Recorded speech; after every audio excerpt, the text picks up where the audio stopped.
Fox Sports. We are Fox Sports. We are Arizona. In the air to left, well hit. Back is Craig. What a team. What a ride. The Cardinals are world champs in 2011. It was a season of dreams, and it ended with a stunning awakening. Yet, the World Series champion Cardinals, they remain aloft. It's the start of a 6-game homestand for the Diamondbacks, and it's the chance to beat the defending champions, and it starts right now on Fox Sports Arizona.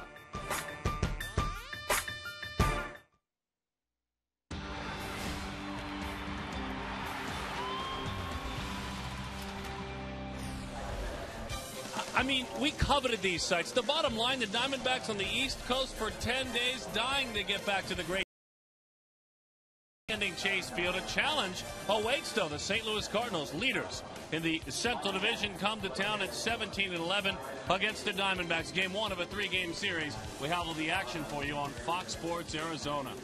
Hi, folks, and welcome back to the ballpark. Good to be back with all of you. This is Mark Grace. My name is Darren Sutton. We're glad to be back home, where home has presented a different starting lineup for Justin Upton. For the first time since the 2010 season, Justin Upton, not the number 3 hitter, he's batting second tonight. What do you make of this? Well, I think, for one thing, I think Kirk Gibson is trying to find something to spark this lineup. It's been a very subdued lineup, if you will, all year long. The Diamondbacks haven't had more than one guy hot in the lineup, it seems, all year, Darren. So I think he's just trying to maybe he pulled it out of a hat today. I don't know. Nobody really asked him about that. So we'll see. Justin Upton, though, in a non-productive spot, if you ask me, the second hole. So it should be interesting. Justin is 2 for 20 with runners in scoring position this year. It's might about be it. 200 with runners on base. I spoke to Justin briefly about it. He said, look, I know I'll still be pitch tough. I know I'll still have to hit good pitches. I'm going to approach it exactly the same.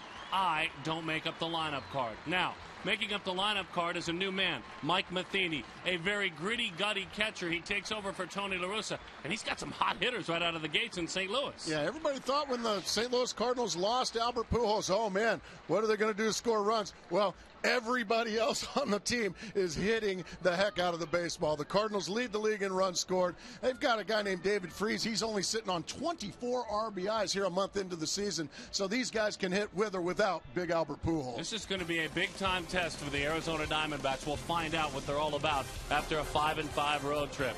When we come back, Kendra D. San Aubin will join us talking about on-the-job training. We just spoke of Matheny. How's he handling things?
by Gila River Casinos, proud partner of the Arizona Diamondbacks, and by the all-new Mazda CX-5 with 35 highway miles per gallon. Welcome back. We are here at Chase Field. I'm Kendra D. St. Aubin. We're getting ready for, of course, the Cardinals and the Diamondbacks. Of course, we talked to the new manager of the St. Louis Cardinals, Mike Matheny. He's in a new managerial role, but how about him as far as being a catcher? What is it about catchers that make them so special and such good managers? I think it's a very selfless position for the most part in a game that doesn't necessarily promote selflessness.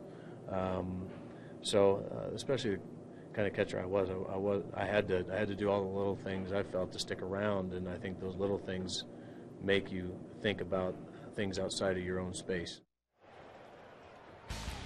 And that was the Geico quote of the day. Take a look at some of the other managers that were also catchers. And as you see, a lot of successful clubs here. Bruce Bochy, Joe Girardi, Bob Melvin, Mike Scioscia, and Ned Yost all spent time behind the plate. And now they are also managers of big league clubs. And 9 seasons, 15 seasons, very successful. Obviously a key component. Up next, a shot at the champs. Will the Diamondbacks bounce back and beat the St. Louis Cardinals here at home?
Here in the great state of Arizona, back home downtown Phoenix, Joe Saunders is completing his warm-up tosses. The slugging St. Louis Cardinals. He was a hard-nosed catcher, played the game the right way, one of the best defensive catchers in the history of the game when you talk about handling a pitcher, keeping the plate blocked up. Let's take a look at his starting lineup. And in the middle of it, he's got a catcher who does the very same thing in Yadier Molina. For call at the top, Beltran and Holiday, a bunch of veterans. Then you've got the middle-aged guys in their 20s still with Craig and Freeze. There's Molina, John Jay out of Miami, incredible.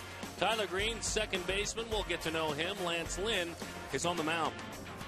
So Joe Saunders, the 30-year-old left-hander, the 4 numbers on the season. Again, it's been a fabulous year. It's been fabulous, and he's going to face his toughest test, no question about it, here against these slugging Redbirds. And that's what's been the success for Joe Saunders this year. He has consistently gotten ahead of the hitters with the very first pitch. 0-1 the count. Breaking ball dives low. Not only getting ahead, but getting ahead in. Saunders establishing in. Charles Nagy keeps hammering it. You, as a former hitter, hammer it.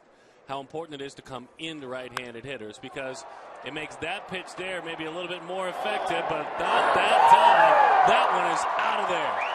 For a call out over the plate, the baseball jet streams right out of here.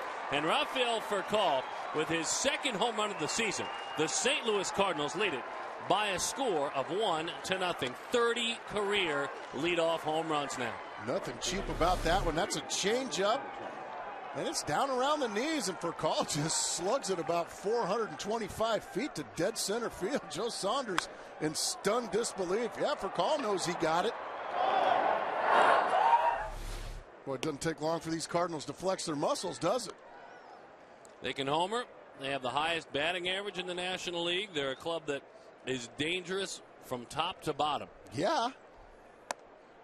And their longtime record-setting man who carried them over the last half-decade trying to find himself in Anaheim. They've moved on from that. Beltran, high fly right side. Joe fortunate there on 2-0. Defensively, let's take a look at the Arizona Diamondbacks. Kubel, Para, Upton. Good to see Chris Young working out before the game today on the men. It's Ransom, Bloomquist, Aaron Hill, and Lyle Overbay. Miguel Montero behind the plate. Cody had a great road trip, has earned the right to be out there more often. And Lyle Overbay, a left-handed bat. Paul Goldschmidt had been under the weather, is the word from his manager as well. Holiday, big swing and a miss. Perennial all-star. One of the best all-around hitters in the game, Matt Holiday. And he's being carried by his mates. 5 home runs, 19 RBIs. I was going to say, 19 RBIs, nothing to sneeze at. That's the thing. It's when there's guys on base just constantly, your RBI total is going to jump. And there's 4 guys in this lineup that would be leading the Diamondbacks in RBIs. 2-1 the count to Matt Holiday. Paul Goldschmidt, a lot of liquids. They say a pretty bad head cold. He didn't obviously want to come out of the lineup. Skipper went with Lyle Overbay instead, and swing and a miss. Good 2-1 changeup to get Holiday to flail right over the top of it.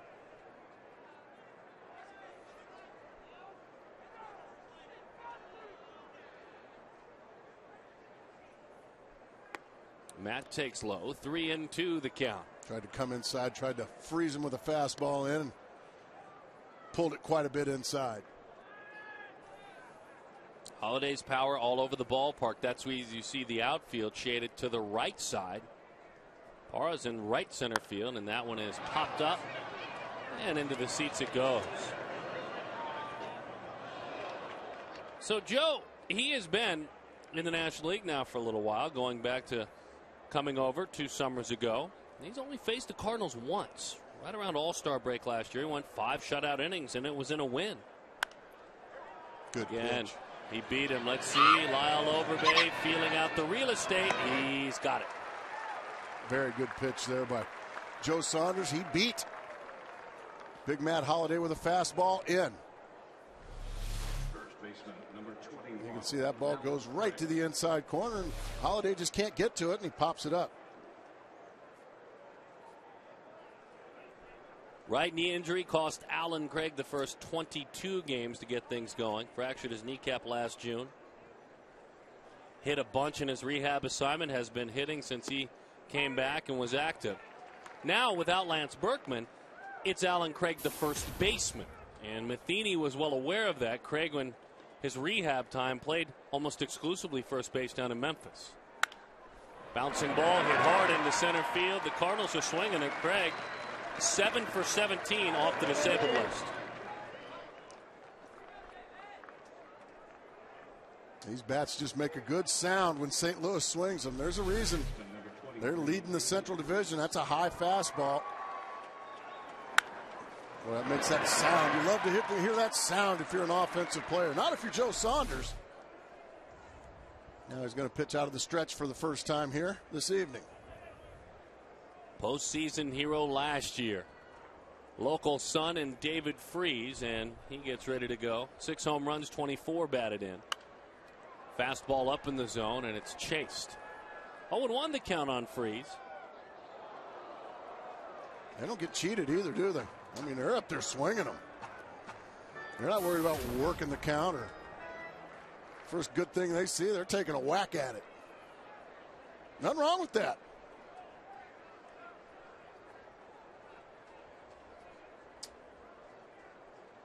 Stance is slightly closed. They play him to pull on the infield. That fastball is in. 1-1 the count. You can sense they are prepared for the fastballs in. He didn't even budge, didn't even think about hacking at that one.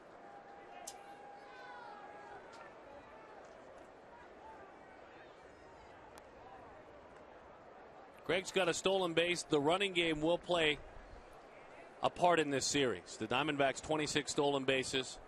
The Cardinals with 25, both in the top 5 in Major League Baseball. And both these catchers can throw. Good pitch again. He got that one up around the letters inside. Freeze very tardy on that one. He's working up a lot, isn't he? Well, that's the four-seam fastball. He usually likes to stay down around the knees when he goes away from these right-handers. Most of the pitches you've seen, the one he beat Beltran and Holiday, were elevated fastballs in. Going right back in there. Breaking ball hung it, it's belted. It is down and a roll to the corner. Well, Kuba will look for it. Alan Craig says, come on down. Jose Akindo wheeling him. The relay to the plate. 2-0 St. Louis. David Freese, 25 RBIs of the year. A belt-high hanging curveball, and it's a pitch that Freese should have taken advantage of. Yeah, a really poor pitch right there by Saunders. For some reason, he decides to go inside with a curveball. Boy, he just hangs that thing right at his belt. Goodness gracious sakes. Freese can't help but hit that one hard. And he hurts Joe with a big 2-out RBI. Well, these boys getting hit. Maybe we'll see a slugfest tonight. Haven't seen too many Diamondback slugfests this year. Diamondbacks are hoping there's a slugfest tonight. They know if they want to play ball with these Cardinals, they better bring their bats. Swing it. Isn't it funny how games are previewed? You have a 1-something ERA going toe-to-toe with a 1-something ERA, 5-0 record, 2-1 record. Oh, pitching will be the order of business tonight at Chase Field. Not so far. 2-0 Cardinals. That gentleman hopes he can uphold his part of it. To right field. Upton will play it on a hop. They're going to send the runner on the round. Here's Upton still to the plate. Up with it. The tag safe at the plate. Montero could not come down and get Freese, who slid around the backside of that plate, and the Diamondbacks trail it 3-0. Don't know what happened with Upton. It looked like he double pumped, like he was shocked to see that Freese was going to challenge his arm.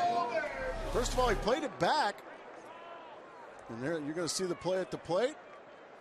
That's a good call. Montero never tagged him.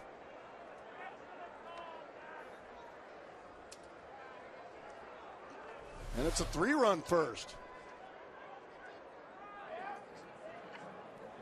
Great slide by Freese at the plate. Could feel that throw coming home.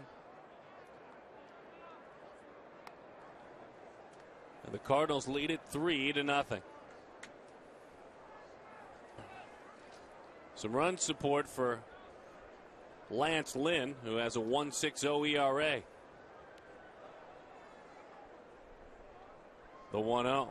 Jay, bouncing ball. Saunders knocks it down.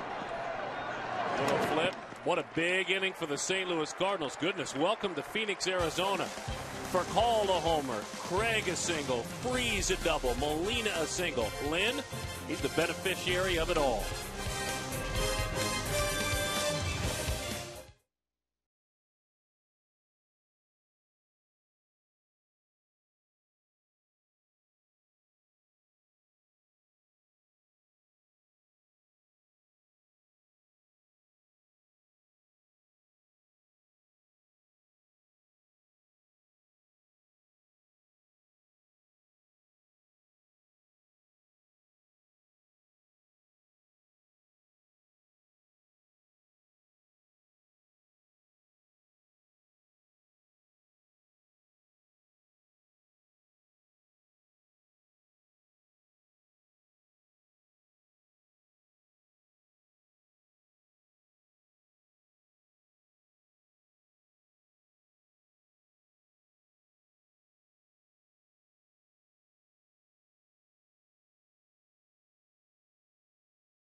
Backs, a different lineup with which to do it. Kirk Gibson has managed 30 games this year.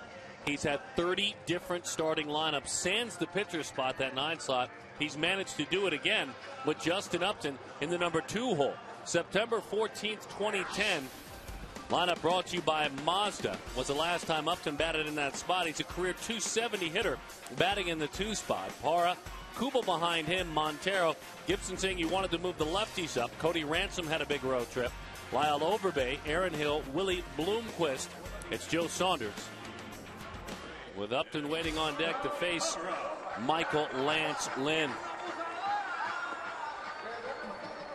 Lynn, a great story this year, pitched out of the bullpen for the Cardinals like a lot of up-and-coming Cardinals pitchers do. He's a perfect 5-0, wins and losses, irregardless. That 1.60 ERA, that strikeout rate is what catches your eye. Big, hard-throwing right-hander. He can run it up 94, 95 miles an hour. Kind of a world champion top of the first, wasn't it? Yes, it was. Yes, it was. Fastball, inside corner, it's a strike. He handles lefties because of the pitch selection. You see what Parra is able to do this year. .319 on base, doesn't walk much. Hitting .267. There's that changeup. See, the lefties with the curveball and then the changeup. That was actually a fastball with dip to it. But there's where he's able to keep those lefties honest because his curve plays to righties and lefties.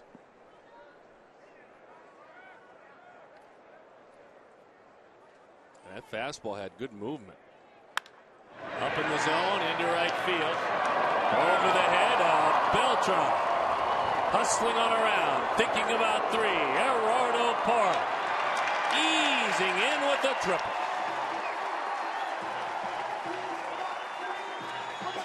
Now the ball's flying tonight, folks. Either that or the pitchers are leaving it up in the zone. I think it's both. Well, that one was certainly up in the zone around the letters. Parra just gets it over the head of Beltran, who was playing very shallow. And Parra gets a stand-up triple, so we may just be right in the middle of a slugfest. Well, right away, an RBI opportunity for the 2-hole hitter, Justin Upton. Batted third all last year. Has batted second a handful of times in his major league career. And Upton takes a fastball for a strike. 0-1 the count. Just looking for some kind of contact if you're Justin Upton. Any ground ball anywhere, it's going to be a 3-1 game. Sure, you'd love to see a ball in the gap, but at the end of the day, his job is to, by the time his at-bat is over, Gerardo Parra needs to score. Pounds that one off his foot. And there you have it. 1 of 9 with runners in scoring position. 0 for 5 with 2 outs. And Justin has struggled in this situation this year, hadn't he, Darren? Well, he can still struggle and lower that average. He's 2 for 20 because 2 for 21 on a ground ball to short drives in a run. Drives in a run, exactly. The one thing you want to battle is a strikeout or a comebacker. Hit a fly ball out there as well. That'll get it done. 1-2 the count. The last 5 games for Arizona, they're 5 of 39 with runners in scoring position.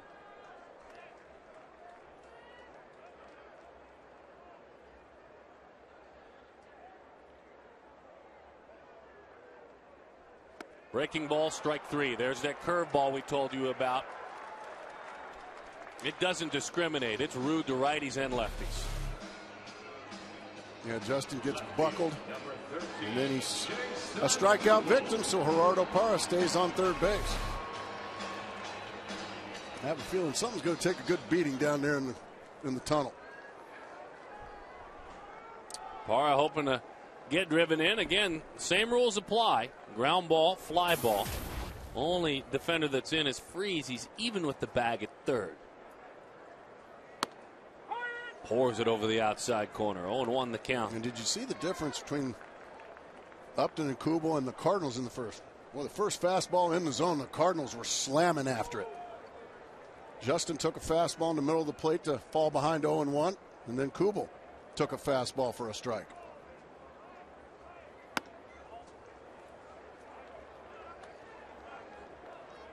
Sometimes that first pitch fastball is the best one you're going to see, because then Justin got a nasty curveball for strike 3. I kind of like not letting him get to that curveball. The 1-1. 95 miles an hour. He's got different fastballs. I'm already seeing that, and almost slightly different arm angles. He'll ease it down a little bit, get a little dip on it, and it's about 92. Yeah, this big old boy can bring it. He's just real comfortable out there. When you can start changing arm angles a little bit, throwing different fastballs, like that one. That just missed. It's 3-1. Now Jason Kubel just try to come unglued now if he gets a fastball in the zone. Will Yadier have him throw a fastball? Let's watch on 3-1. I would think so. Outside, it's ball 4. Boy, that's easy and off his fingertips. And Kubel battles from an 0-1 count. Let's take a look at this easy delivery from Lynn. Number 26, Miguel Montero. Pretty simple, you youngsters at home that want to be pitchers. You saw the lead arm come out. The glove leads the way. It's not falling over. Steps right at the plate. Uses the leverage. Pretty simple stuff. When you're a big guy and the good Lord gives you an arm like that, why mix things up? Effortless 94. All right, Miguel Montero. Change up and it missed. That's that one you've been talking about, Darren. Miguel slapping both legs, stay back. He really was over swinging against the knuckleball yesterday in New York. No, Miguel Montero is going to swing hard. We know that. And especially in these situations, RBI situations, he wants to drive himself in.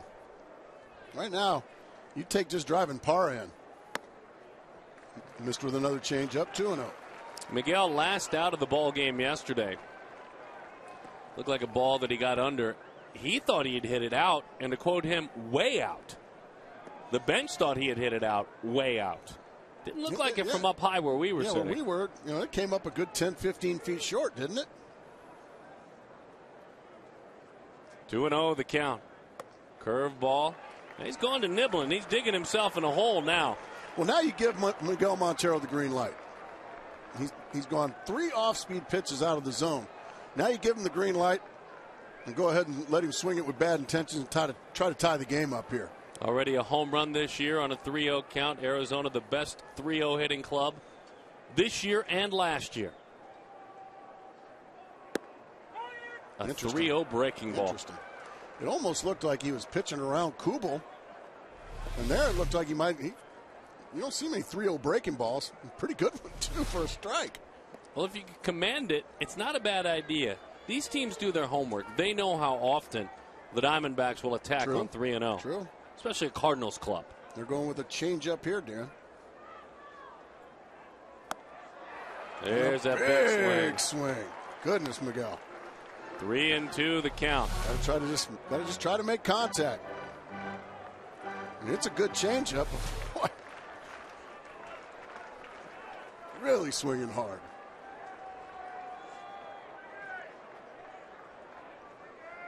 Parra tripled. He stands at third. Kubel walked after the Upton strikeout. Runner on the move. That's a fastball. That's strike 3. The throw down the tag. He's safe. Montero rung up 2 strikeouts in the inning. Now runners on second and third. 2 outs. Well, Miguel thinks it was inside, but this is a strike. It's a strike, Miguel. Yeah, that's definitely a strike. Miguel got a pretty good education right there by Lance Lynn. Now he's probably going to be upset that he swung so hard at that 3-1 changeup.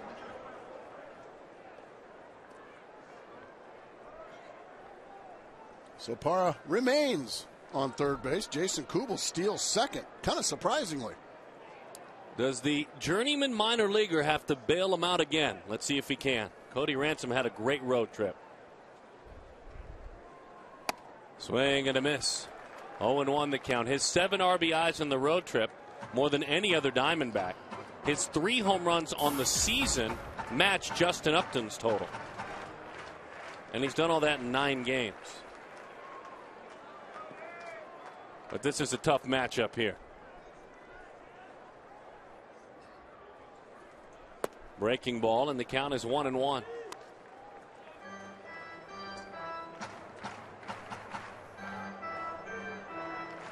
With Ryan Roberts in a season-long struggle, Gibson handing out some opportunities to Cody Ransom, and Roberts has looked on, and Cody has seized these opportunities.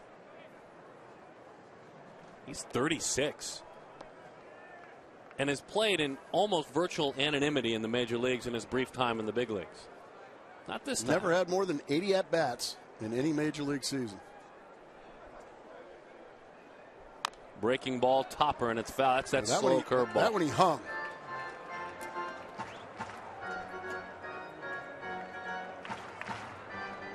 That one, if Cody could have stayed back, you can see that one just hangs right in the middle of the plate. But Cody couldn't make him pay. Those numbers in 9 games, as you can see.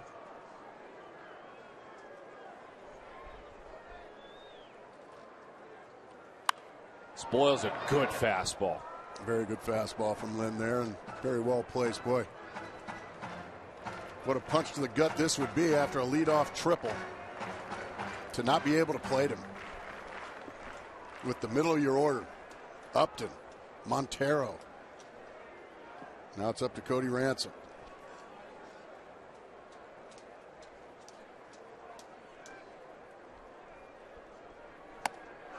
The Diamondbacks come up empty. They waste a leadoff triple. Strikeouts by Upton, Montero, and Ransom end the inning.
For my racer to win a race there too, honey. We're glad you're here. I can pretty much tell you it ain't going to happen. As that one is fouled back to the screen. You can't win a race. You can grab a lot of headlines by drawing on your telestrator. I'll tell you that yesterday. What's going on with that? Updating that the audio wasn't working. A really ingenious move by you, by the way. I figured everybody needed to know, and we don't want everybody's like, what's going on? People need to know what's going on. We lost our audio. That's what you do. Yeah. Anyway, all the websites were excited about your creativity and ingenuity as Mr. Green takes a strike. Thanks. It's not the first time. Just thought I'd share that with you. It's all part of being big league. Let's not get ahead of ourselves. 1-2 the count. Good fastball. Now, the Joe Saunders we've seen a lot this year has arrived because that's how he's been attacking hitters, albeit an 8-hitter. He took Tyler Green apart. I think Joe probably understands he better not give up another run the rest of the night after what Lance Lynn did to the heart of the order. I mean, just absolutely schooled him. 0-1 the count to Lance Lynn. Pretty good hitter this year. 3 of 14, though he struck out a bunch. 8 strikeouts. Big guy. Looks like if he happens to run into one, you're in big trouble. He is a big old donkey, isn't he? With a really good arm. Well, it's good to have some home cooking. At the ballpark and at home. Love our grub here at the yard. What do you need, Jim? I need a brat, please. Swing and a miss. He goes down on strikes. Back-to-back strikeouts to start it off. Are you going to draw on the telestrator tonight if anything happens? Well, if we lose our audio, sure. Okay. I feel like I owe it to the fans to let them know what's going on instead of just in silence. Right. Well, we do work for the fans, right? Absolutely. All right. Let's not ever forget that. Look at those guys. Sean Casey, good to have him here.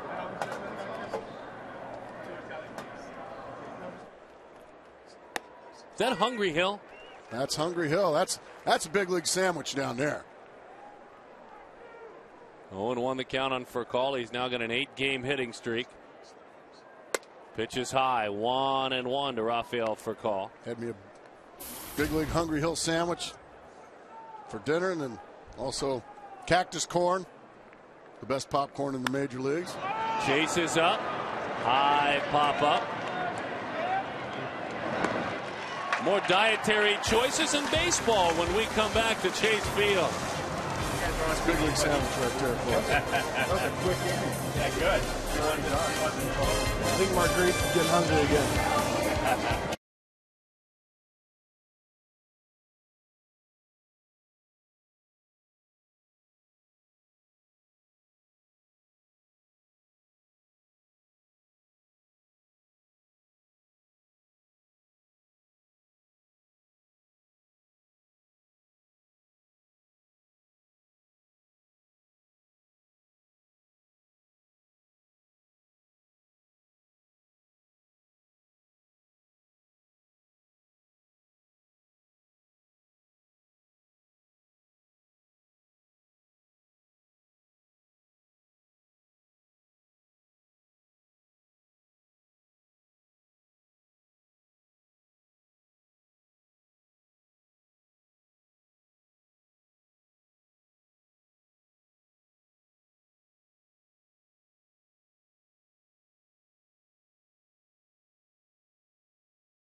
Reminder, as you enjoy a cold one, look forward. We'll have a great moment in the game. It's Miller time, and we'll bring you the Miller moment of the game later on. Boy, the Diamondbacks looking to put that inning behind them, that first inning in which Gerardo Parra tripled. Upton batting in that 2 spot for the first time since 2010 struck out. Kubel walked, and that was backed up by strikeouts by Montero and Ransom. And you almost excuse Ransom, though he will tell you don't excuse me, because Upton and Montero, just with outs, had the opportunity to plate those runs. Very true. Ransom needed a hit. And against a guy like Lynn, when he's throwing the ball as well as he's thrown it this year, it's tough to go up there and hit a 3-run homer off of him. It hasn't happened all year. So you have to just kind of chip away, a run here, a run there. And when you get something special like Gerardo Parra's triple to lead off an inning. I mean, you've got to find a way to get him across the dish. You just have to. By hook or by crook, you just got to get him home. And he's still wearing it. He really is. He's done a lot for this team in a short time. 3-1 now on Lyle Overbay. Well, it's been a nice year for Lyle in sporadic playing time. 11 of 34. Bunch of walks, so his on base is 425 this year. Hits it hard. Tough break there. Took a fastball down and away. Did exactly what you're supposed to do with it. Lyle is erased. Yeah, he scalded that ball, but unfortunately right at Rafael for call. I mean, that is a pretty swing right there by Overbay. Slams it. I mean, right in the tracks of Now that you can live with. Work hard to get a 3-1 count. Put a good swing on it.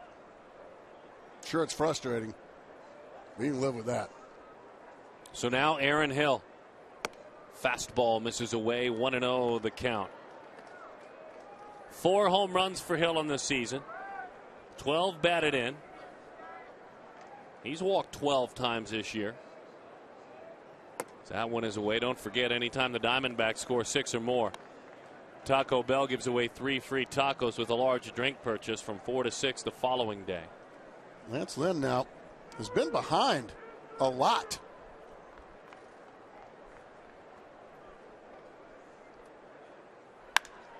Line to left. This is bad luck right here. Made. My goodness. This is really bad luck. I mean, Overbay smashes a ball right to the shortstop. Hill smashes a ball right to the left fielder. But they do a good job of getting in a good hitter's count too.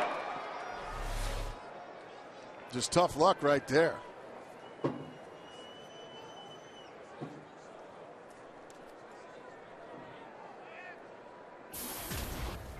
Willie Bloomquist. 212 on the season, 256 on base. And he takes a fastball right there. He has different fastballs. It's clear to see. He's got the one that he sinks. He'll lower the arm angle a little bit. That one's a straight four-seamer. It's 94.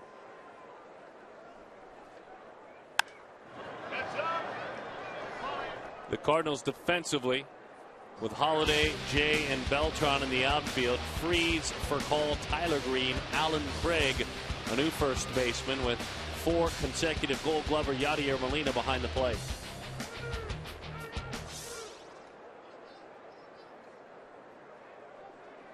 Curveball, ground ball. For calls, got an arm. Doesn't show it off too much, but it's in time. 1, 2, 3, 5 in a row. Sat down by Lance Lynn.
today with Jackson and Alana throwing out the first pitch. Their father, Air Force Lieutenant Colonel Paul Aguirre, Chief of Staff, 150-61st Air Refueling Wing of the Arizona National Guard. They didn't know Daddy was coming home.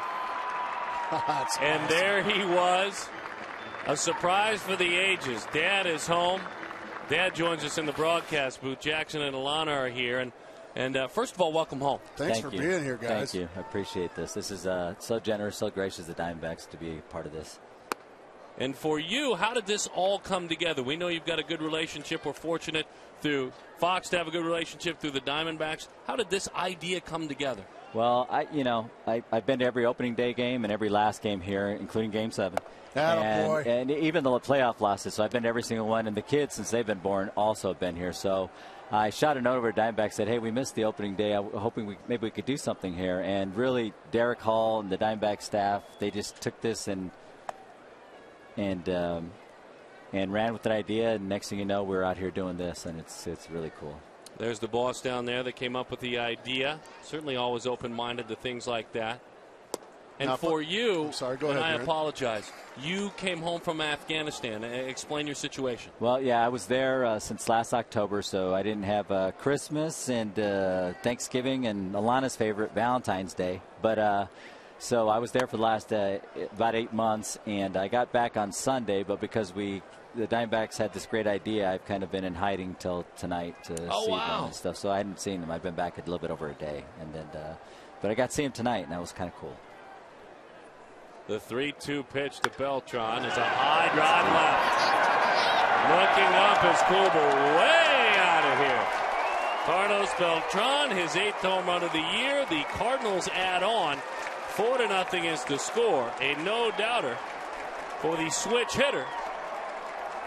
And a bigger mountain to climb for the Diamondbacks on the scoreboard. That's a couple of changeups now that have gotten hit into the seats by switch hitters for Call and now Beltran.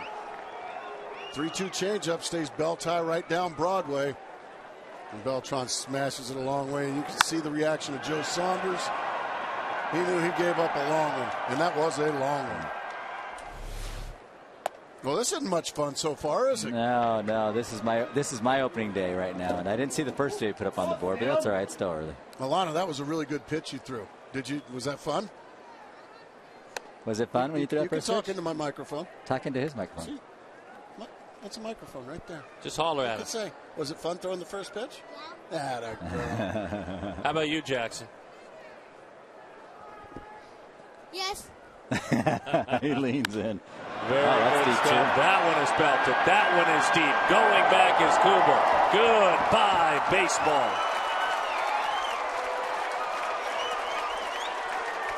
Another changeup.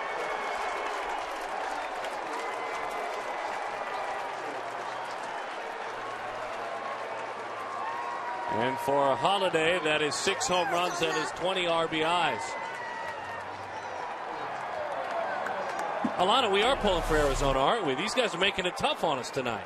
She's a big D-backs fan, Alana is. Always let's go D-backs. What part of town do you guys live in? We actually don't live far from the stadium. We live just off of South Mountain. Okay. So we're straight down there. And actually, that's one of the reasons why, because we're close to the ballpark, close to downtown. Lieutenant Colonel Paul Aguirre joining us in the broadcast booth, the Chief of Staff with the Arizona National Guard. 22 years of service. First of all, thank you. Oh, no. Bless your heart. Thank you very much. It's my privilege and my honor. It really is. And so it's a great thing, especially when you get recognized like this. But, really the reason you asked about how it all came about, really the big thing for me was not more for myself or even the soldiers and the airmen and the Marine and sailors that are still over there. And there's a lot of them still over there, but it's for their families. And I think it's cool that the kids were front and center, because the families, they really serve as well. They probably suffer more, to be honest with you, because they've got to worry about us being over there in harm's way. And then they got to take up the extra slack back here, doing the extra duties. And I really think the families are the unsung and the quiet heroes for us. High fly ball to the right center. I think we got it out there, guys. Yep. Continue your thoughts, though. Well, the thing is, that we get the recognition. The community's such an outpouring of support, especially when you got organizations like the Diamondbacks that are front and center, really pushing things like this. And so we recognize that people support us, and you can't help but see that. I mean, you go to get a cup of coffee and they won't let you pay the bill, that kind of thing. That's correct. But the families, they don't wear the uniforms, but they suffer every bit as much as we do. They might not be over there, but they are certainly with us. Right. He can stand. They're certainly with us, in spirit, and they certainly. I think we might have Justin with an opportunity. Continue. So it's the families, and so to me it was special to have the kids out there throwing out the first pitch, because hopefully they represent in a small way, the children of those soldiers that have gone 3 or 4 times over to places like Iraq and Afghanistan and spent a year each time. And don't know their fathers or mothers, sure. And also the wives and the husbands that stay back. But the wives, they go through that kind of thing, and it's they suffer silently through it. They don't really get the recognition that we do, and they should. By the way, don't think I don't notice their grandmother with that Grace jersey. Yeah, I don't notice that. Gracie, you have no idea. That woman's got a crush on you from day one. Well, she has very bad taste. But thank you very much, sweetie. And she didn't wear that knowing she was going to come up here, but actually, I didn't even know she was wearing it, actually. Into the right center field gap. That one is down. That one is up against the wall. Fired back in by Parra. Molina eases in there for a double. All right, so Jackson, did you have any idea that he was back behind that catcher's mask? Huh? I did not know that, so no. And what did you think when he pulled the mask back? I'm going to go get a hug from my dad. Is that what you thought? Yeah, I thought. You thought this is pretty doggone cool. And how about you, Alana? What was your favorite part when you saw your dad? I already knew his face was in that mask. You thought it was him? Really? It was, huh?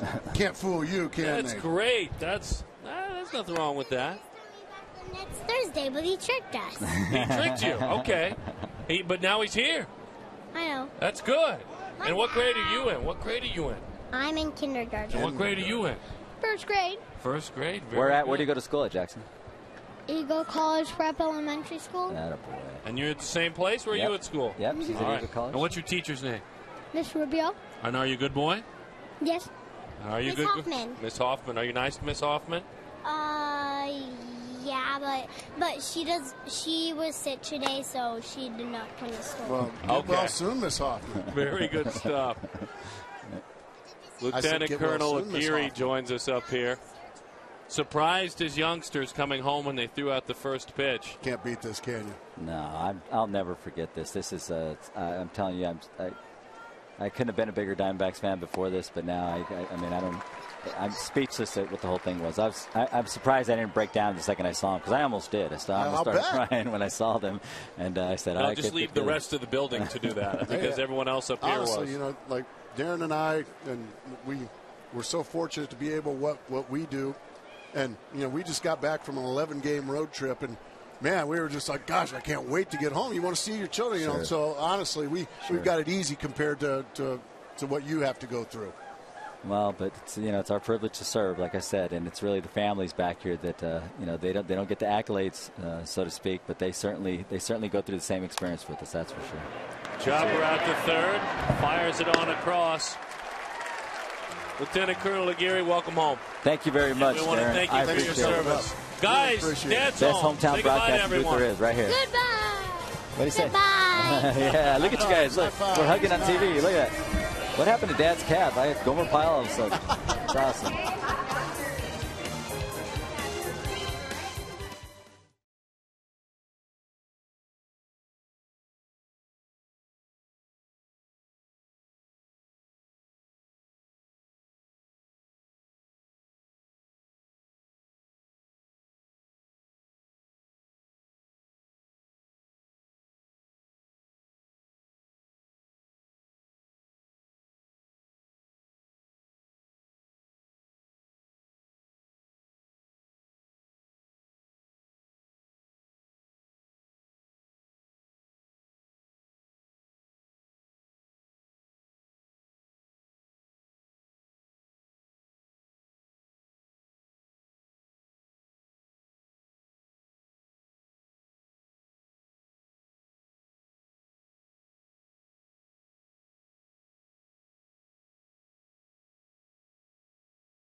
Diamondbacks 5-0. The third inning is brought to you by Miller Lite. Visit local retailers and text road trip to the Taste Team at 620-620. It's your chance to visit one of 3 interdivision rival flyaway trips. This summer you could win one. Your thoughts, sir? I just was going to ask you, how inspiring was that booth visit right there? Yeah, that's a good perspective is what it is. Like you said, we come home and you think, well, we've been on a 10-day trip. Ball players, I'm sure, think it. Diamondbacks tonight playing like it, that they'd rather be at home with their families. You know, when you're gone for that long. And I mean, no disrespect. I think I understand it. I mean, you go away for 10 days, you want to kind of hang out with the kids. Cardinals are playing like a team that know they're out on the road and they're getting after it. 2 teams have played in the postseason last year. Teams that hope to meet up. Saunders takes a pitch that is high. 2-0 the count.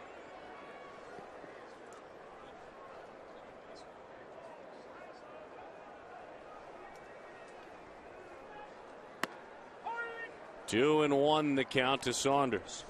So we had the youngsters in here and Dad, and that was it. That was the focal point for that inning. And I know a lot of viewers are baseball only, but respect the servicemen and women that protect our freedom and mean everything to us. We had a special day for that man.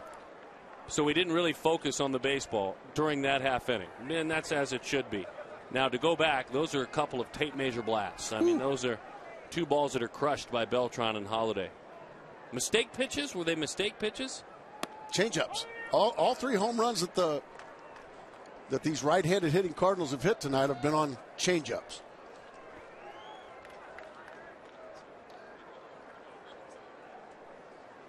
The 3-2 pitch. Well, Joe Saunders is on. Kind of been a weird outing for Lynn. Kind of a hard to describe unique outing. I mean, he's been behind most every hitter. He had himself a big jam that he somehow escaped in the first. 2 really hard hit balls in the second, and then he walks the pitcher to lead off the third. Yeah, the Diamondbacks certainly let him off the hook in the first inning. Like you said, scalded some balls in the second. Now Joe is a leadoff base runner. Got to make that hurt if you're the Diamondbacks. Find a way to make it hurt.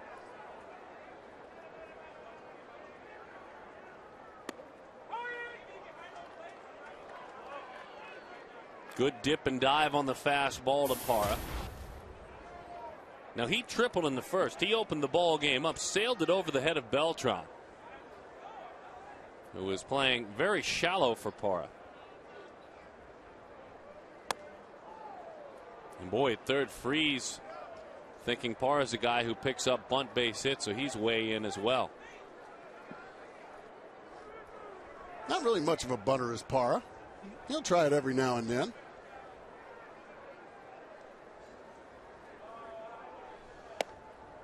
Well, not now. I'm pretty sure that his goal is to, well, how do you say it? Drive it in the gap?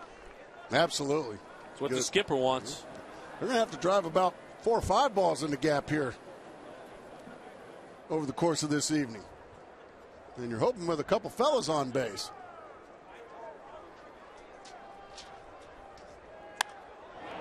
Parra fouls that one off. And again, you get Lynn on the ropes, and he does a better job. Slugging percentage goes down. Batting averages go down. It all goes down. Well, we saw that in the first inning, didn't we? Yeah, he got 3 big outs. Opponents against Lynn are 1 for 12 now on the season with runners in scoring position. Change up.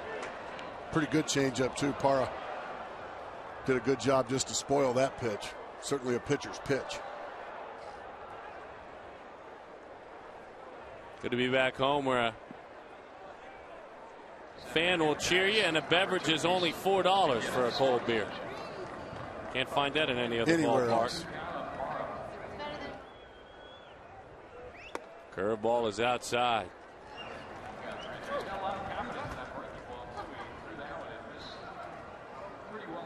Hear the governor echoing through the rotunda down below, calling the ball game. You can see uniform is blowing out there. The 3-2 pitch. Chases up and out of the zone. All that set up by fastballs and changeups down. You got him to chase one way out of the zone, up. And Gerardo Parra not gonna hit that one up there. The number 2 hitter is Justin Upton.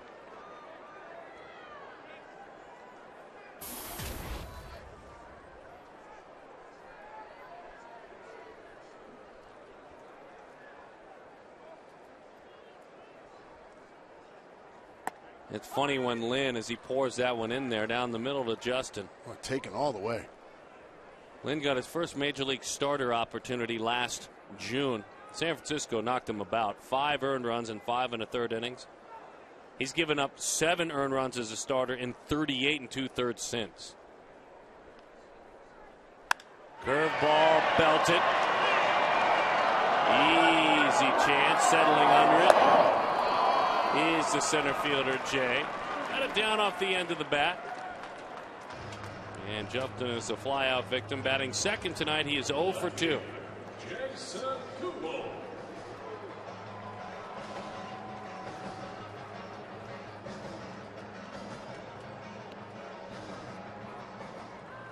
Frustrated with his results tonight. I'm sure he's not alone. I would imagine there's a guy coming up grabbing a helmet who's frustrated already. A lot of baseball to be played for Arizona. Gas. 0-1 the count. Kirk Gibson knows it. The bullpen will be used because his right-hander with 2 outs in the 3rd has already thrown 50 pitches.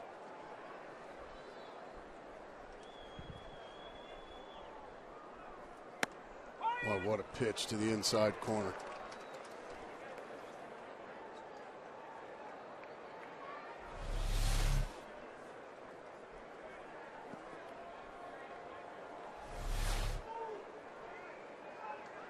Oh, and 2 the count here in the bottom half of the 3rd with the runner on. Strike 3. The domination continues from the right arm of Michael Lance Lynn, 24-year-old out of Ole Miss.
Diamondbacks baseball is brought to you in part by Jack in the Box. Right now at Jack in the Box, you can try the new Chipotle Chicken Club Combo. It's only $4.99 plus tax. AT&T, the nation's largest 4G network. AT&T, rethink possible. Hi, folks. A beautiful, beautiful night here in the Valley of the Sun. Let the panels open, the roof open. This ballpark is shining bright tonight. Let's hope the team that calls it home can turn things up offensively. You've got a feeling that unless there's a couple of quick innings, that one Mr. Lance Lynn will not steamroll deep into this game. Leading off for St. Louis. Kia Motors presents our key to the game tonight. For a little perspective, Jackson and Alana. I like that. The 6 and the 5-year-old, the son and daughter of Air Force Lieutenant Colonel Paul Aguirre, who returned home and spent a half inning for us in the booth. Whoa, that look out, sails folks. into the seats. Let's hope everyone's all right. I think they are. I think it missed everybody, fortunately, yeah. Tyler Green helicopters that thing. Fortunately, right into the aisle. Good, huh? Gentleman picks it up. Gentleman turns and hands it to the youngster. Love that. He didn't have to do that gentleman. I like that shot. He was finishing up his phone call. Grabbed the bat and said, hey, here's a kid nearby. You take this, son. As that one is low. 1-1 the count. He's still wrapping up that phone call, but he certainly did the right thing with the bat. The 1-1. Bouncing ball out toward short. Willie Bloomquist sets. Fire. Safe. Good effort by Willie, but not in time. Tyler Green was getting down the line. Willie did everything he could, but he came up a little short. Pitcher Lance.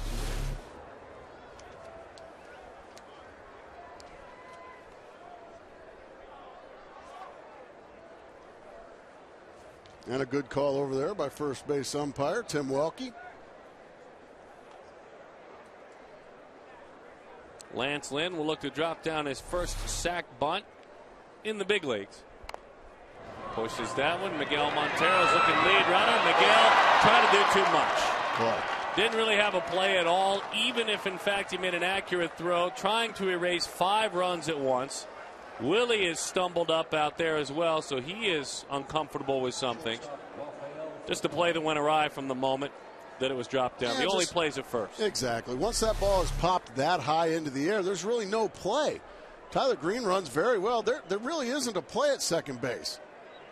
You can see he would have easily beaten that. So Miguel Montero probably taking his frustrations at the plate behind home plate with him in that situation. That's when things can really get ugly. Got to be able to separate offense and defense. Yeah, Yadier Molina is in the house as well. He always tries to put his best foot forward for whatever reason.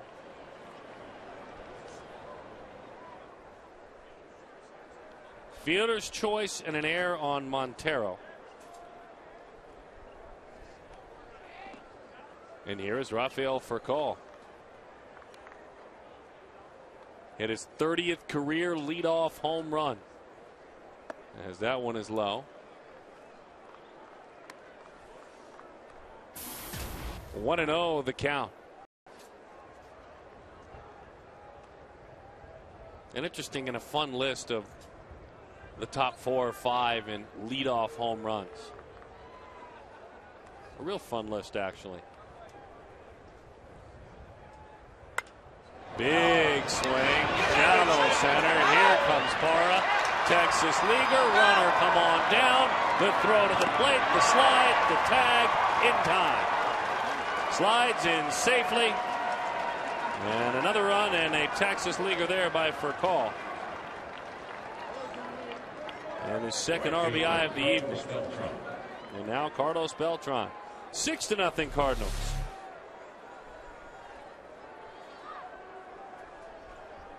Right out there in no man's land. A good read there by Tyler Green. They kept trying to throw him out. They just never could.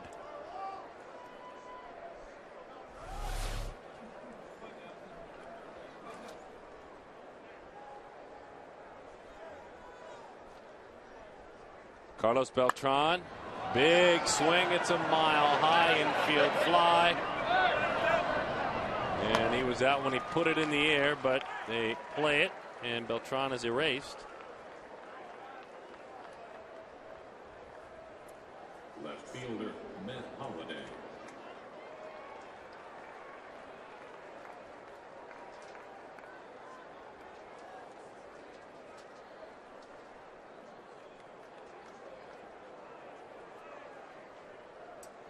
Matt with a home run back in the third inning.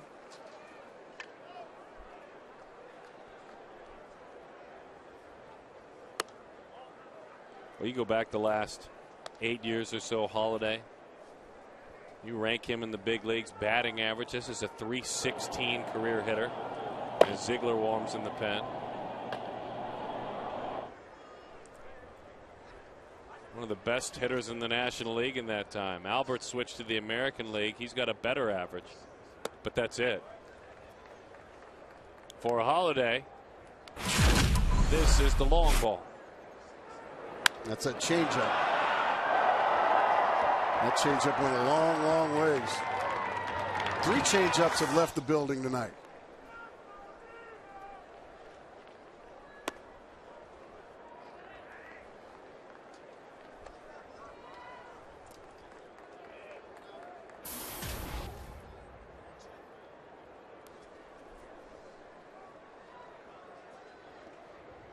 Daniel Hudson expected to throw a very big bullpen tomorrow. If that goes well, another bullpen will follow. Initially, as that's ball 4 outside, Montero takes a look into the dugout. In other words, meaning maybe come get him. But hopefully the smile on his face will continue. This team misses him. You know, they pitched very well on the road. A credit to the guys who filled in for him. A 2.8 starters ERA. Fabulous. Should have been better than 5-5 because of it. This is a 16-game winner. This is a 200-inning pitcher. This is a shutout waiting to happen when he takes the mound. And so we initially were told, or it was assumed, that it'd be just a couple of starts. It's going to be more than a month. It's going to be, yeah, it's going to be at least 4 or 5. So if the 2 bullpen sessions go okay, he will then go out and start to work his way back, and hopefully by the end of the month, he will be done. Tough night for Joe Saunders. He had given up 5 earned runs all year long. He gives up 6 runs tonight. And he trails it at the hands of the St. Louis Cardinals 6-0. More from Chase after this.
Where do you go from here? If you're Joe, you get back to work, back to the drawing board, and you die to pitch again in about 5 days. And when that phone rings, you answer the call.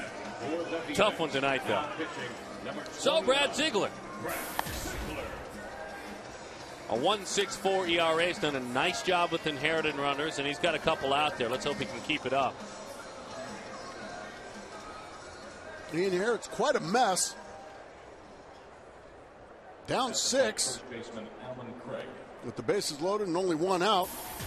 And the cleanup hitter, Alan Craig, hitting a cool .389.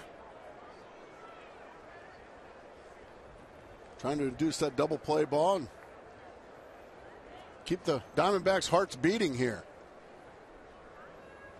Fastball is away. 1-0 the count. Just 1 out, and what you hope for if you're Kirk Gibson. is that heavy-duty Ziegler sidearm sinker can get under the bat of Craig. This is a guy, double play, you hope, waiting to happen. They cheat in the infield because of it. Outside, 2-0. He's pulled 2 fastballs badly out of the zone, 2-0. A ton of room in left center field. I mean a ton. They just believe Craig will drive it to right center. The Diamondbacks have 1 hit. The Cardinals have 9.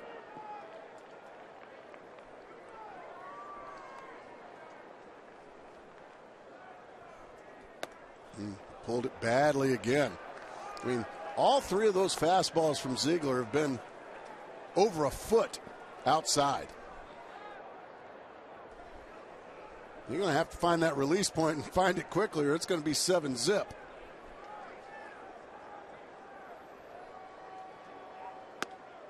Ball 4, he walked in a run. So another run added on by the Cardinals. They lead it by a score of 7-0 here in the opener of this 3-game series. And an inherited runner scores there with the bases loaded walk. And now David Freese. Still 1 out. David Freese of 25 RBIs on this young season.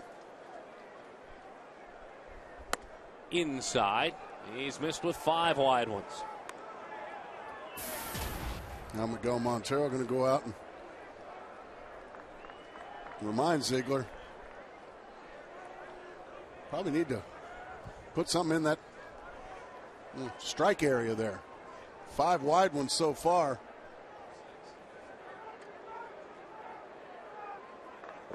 One 1-0 the count. Freese, since the start of the 2010 season, one of the best hitting third basemen in the National League. 297 average is first. An RBI every 5.5 at bats. That's first. Outside. Ball 6. 2-0 the count to Freese. A World Series hero last year.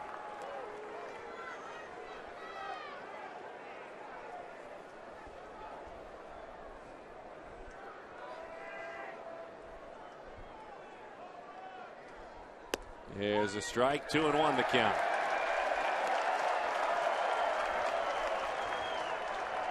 That makes the home folks happy. Bit of a Bronx cheer. And we drove through the Bronx yesterday on the way to the airport. We sure did. 2-1 the count. Bouncing ball out to third. Ransom plays it back. There's one. Nice turn by Aaron Hill. His club's down 7-0. He hangs in there and takes it for the team and turns that double play. Both pitchers need to buy Aaron Hill a steak.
Offense early and often off the bats of the St. Louis Cardinals for Call, second home run of the year. Hanging bender David Freese, he drove in a run. Yadier Molina would single home Freese, and then later on Carlos Beltran with a home run. Matt Holliday with a home run. It was 5-0 at that point. Call would drive in another run with the Texas leaguer. A bases loaded walk issued by Brad Ziegler. And a tough night to be a Diamondback thus far. Our game summary. 7-0. The St. Louis Cardinals come steamrolling into town, playing up to their 17-11 record. And this young man kind of teetered on disaster in the first inning. And Arizona not really doing anything with the leadoff triple. Then the offense followed. And he's kind of settled right into where he wants to be. Yeah, the Diamondbacks had him on the ropes in the first inning, and you could see once he got out of that first inning, just his momentum, it was just such a big momentum boost for him and his teammates. And they've come out, and ever since that first inning, they've just pretty much steamrolled through the first few innings. 7-0, bottom of the fourth.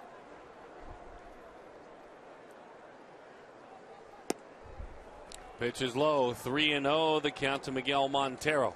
Now, he walked Joe Saunders to lead off the third inning, but then went strikeout, flyout, strikeout.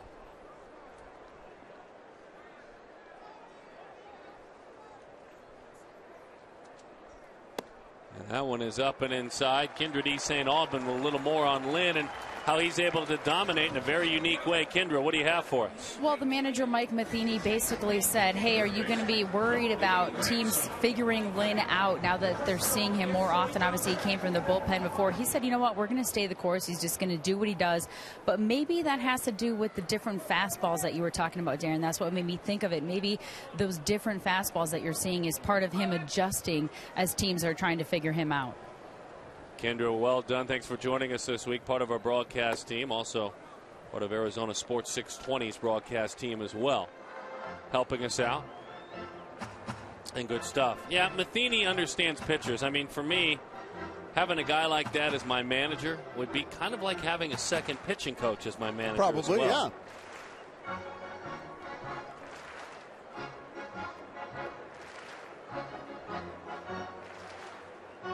He was a young man that it's kind of the Cardinal way for whatever reason. 72 of his 77 minor league appearances, talking about Lynn, were starts. And they let you cut your teeth out of the bullpen in St. Louis. Yeah, not all the time. Not all the time, but let you get your feet wet. There's a young man by the name of Trevor Bauer who might be raising his hand for that opportunity. Maybe pick me. I'll start in the bullpen if you need me. I've got a unique approach. But with his unique approach, can he pitch out of the bullpen? That's the question. No, it's very interesting to find out. That swung right through. I do know this. He threw 7 shutout innings yesterday in an 11-0 win at Jacksonville. And Bauer thus far this season is 6-1. He's got a 1.96 ERA. And he struck out 51 in 41 innings. As a starter. As a starter. Breaking ball and a dandy. That's that hard curveball we told you about. First baseman, Overbay. Just a well-placed curveball.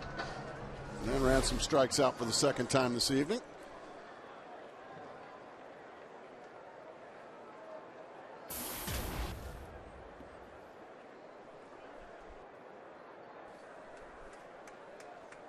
Here's Lyle Overbay. No, but I'm thinking Arizona goes about it different than the Cardinals. You saw a couple of shots of Pat Corbin a moment ago. He has been elevated, and he will stay in that rotation. Now, there is an off day where he could be skipped, but Arizona, Kevin Towers, Kirk Gibson, their plan of attack is not to elevate pitchers and put them right out there in the bullpen. Though, that's how Josh Colmenter came to the big leagues last year. Yes, he did.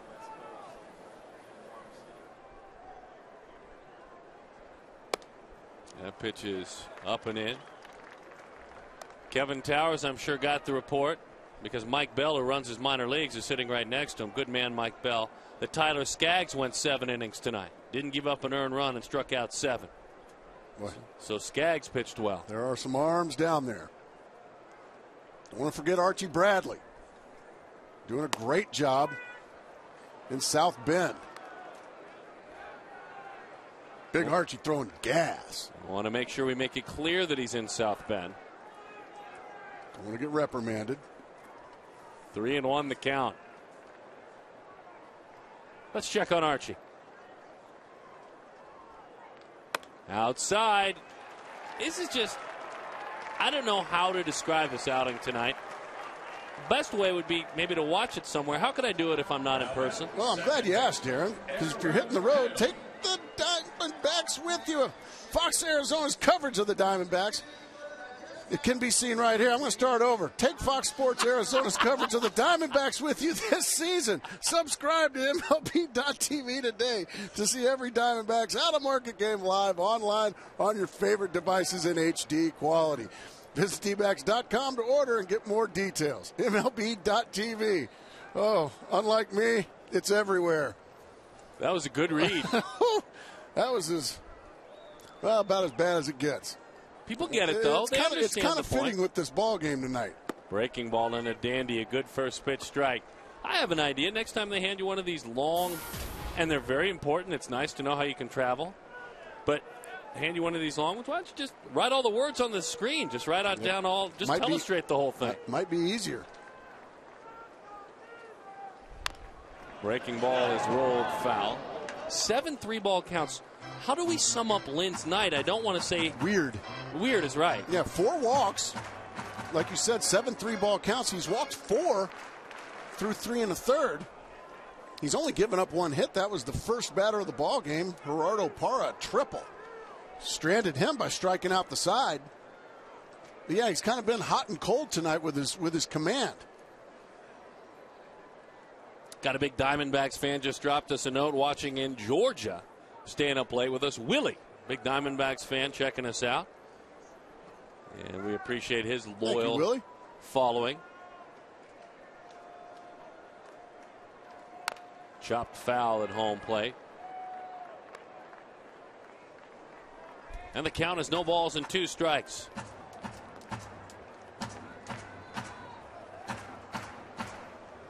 She's dialed in, listening to the radio calls on Arizona Sports 620, the Diamondbacks radio network. Game number 6. Greg Schulte. Baseball last year. That was a fun World Series to watch. Matt Williams gives us all hope.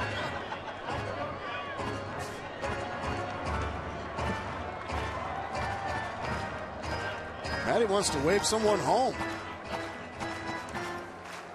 Well, this is a nice play here. Well, he just watches it right into his hands. Check the runner, too. Always check the runner. Fundamentally sound, Matty. Letting everybody know how many are out. Watch out down there, Kendra.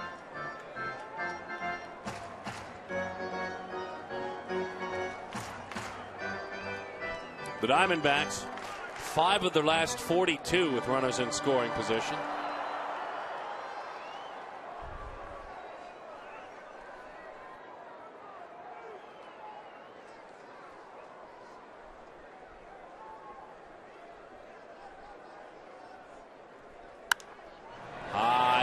Up. This is a look back for the first baseman. And a nice play.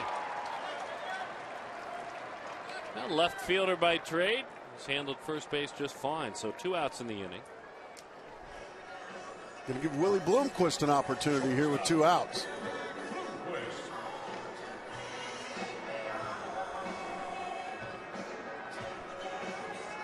So Archie Bradley. Yeah, talk to me. Top Diamondbacks pick last season.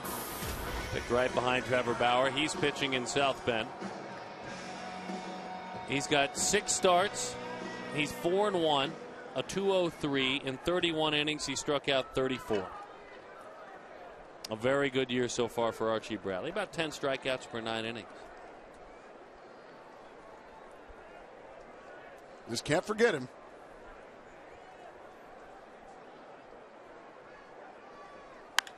Willie Bloomquist with the base hit and an RBI. Matty wheeling him on around. Holiday's throw to the plate with the tag. He is out. That Holiday on the money play, not even close at the plate. The shutout remains for the Cardinals as they lead it 7-0.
Partners with Chevron.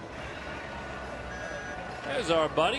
What's he got for us? What we Jake got? Westbrook against Ian Kennedy. Look, there's not a Cardinal that's having a tough year as a starter. So Westbrook with a 2.12 ERA. And Ian looking to improve to 4-1 on the year. Ian, his last time out, a tough luck loser.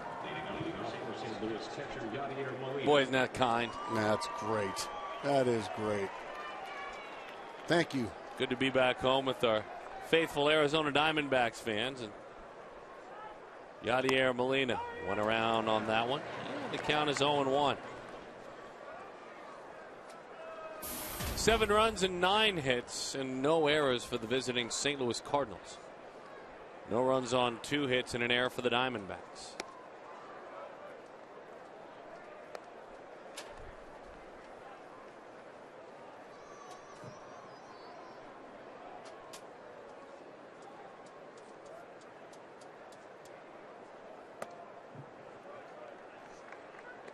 Two and 1 the count with John Jay waiting on deck. So this is a 3-gamer.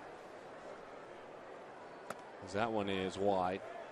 Wade Miley and Kyle Loesch will pitch the final game of this series. And then Arizona with an off day at home.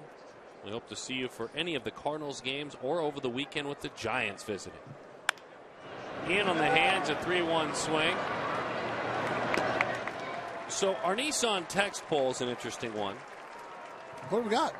Talking about surprise teams. Which team surprises you the most this season? A, St. Louis. B, Baltimore. C, Washington. And D, Cleveland. Which team surprises you the most this season is the question. Well, St. Louis is the defending world champions. Right, although they don't have Albert Pujols. They don't have Chris Carpenter so far this year. But they're still the world champions, so I'm not that surprised. I would have to say Baltimore is surprising more than anything. And good for Baltimore. You know? Absolutely. Former Diamondback manager Buck Showalter. Ransom is at short. Roberts is at third.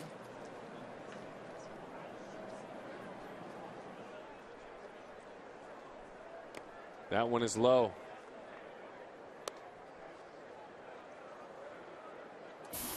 One and 2 the count.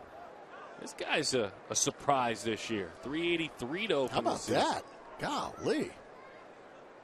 These guys are just smitten. Always time to powder your nose Don't eat the phone. There you go. Little chopper, and it's rolled foul. Boy, she looks sharp in those shades, doesn't yes, she? She does.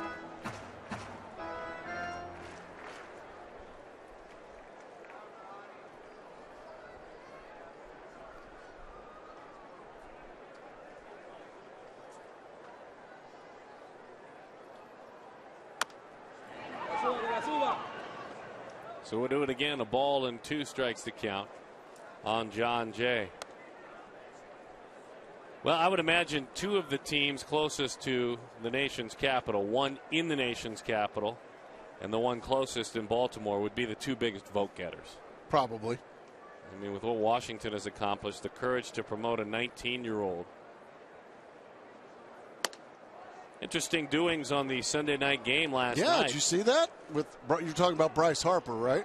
I did see that, actually. We had stole home some wireless internet on the flight home. So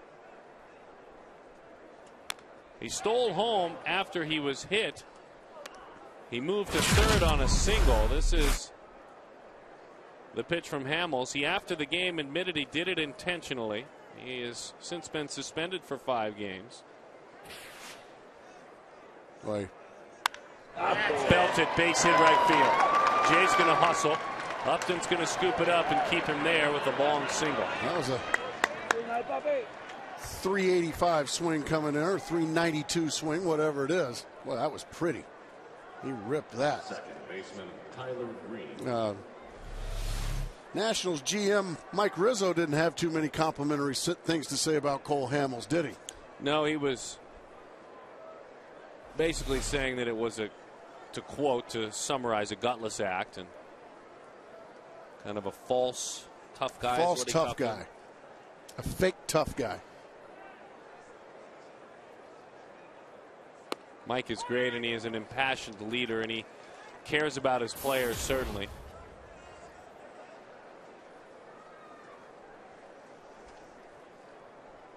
What was your take on it? You think that's just part of the game, or should you think he should have been suspended longer, or not suspended at all? What do you think? I'll give you my thoughts in a minute, because this is a double play. We'll have to talk about it later. I thought it was a punk move by him. Back, baby.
This evening, Kendra, Mark, Darren, back at Chase Field. You know, you were saying that you thought it was, to quote you, a punk move. Is that what you said? Expound, please, on why you thought Hamels was out of line. Because what did Bryce Harper ever do to Cole Hamels? For the very first time you face him, you hit him with the first pitch. I mean, Now, if Bryce Harper had done something to Cole Hamels, maybe got under his skin the way he acted or something like that, okay. And I can tell you this much, Darren.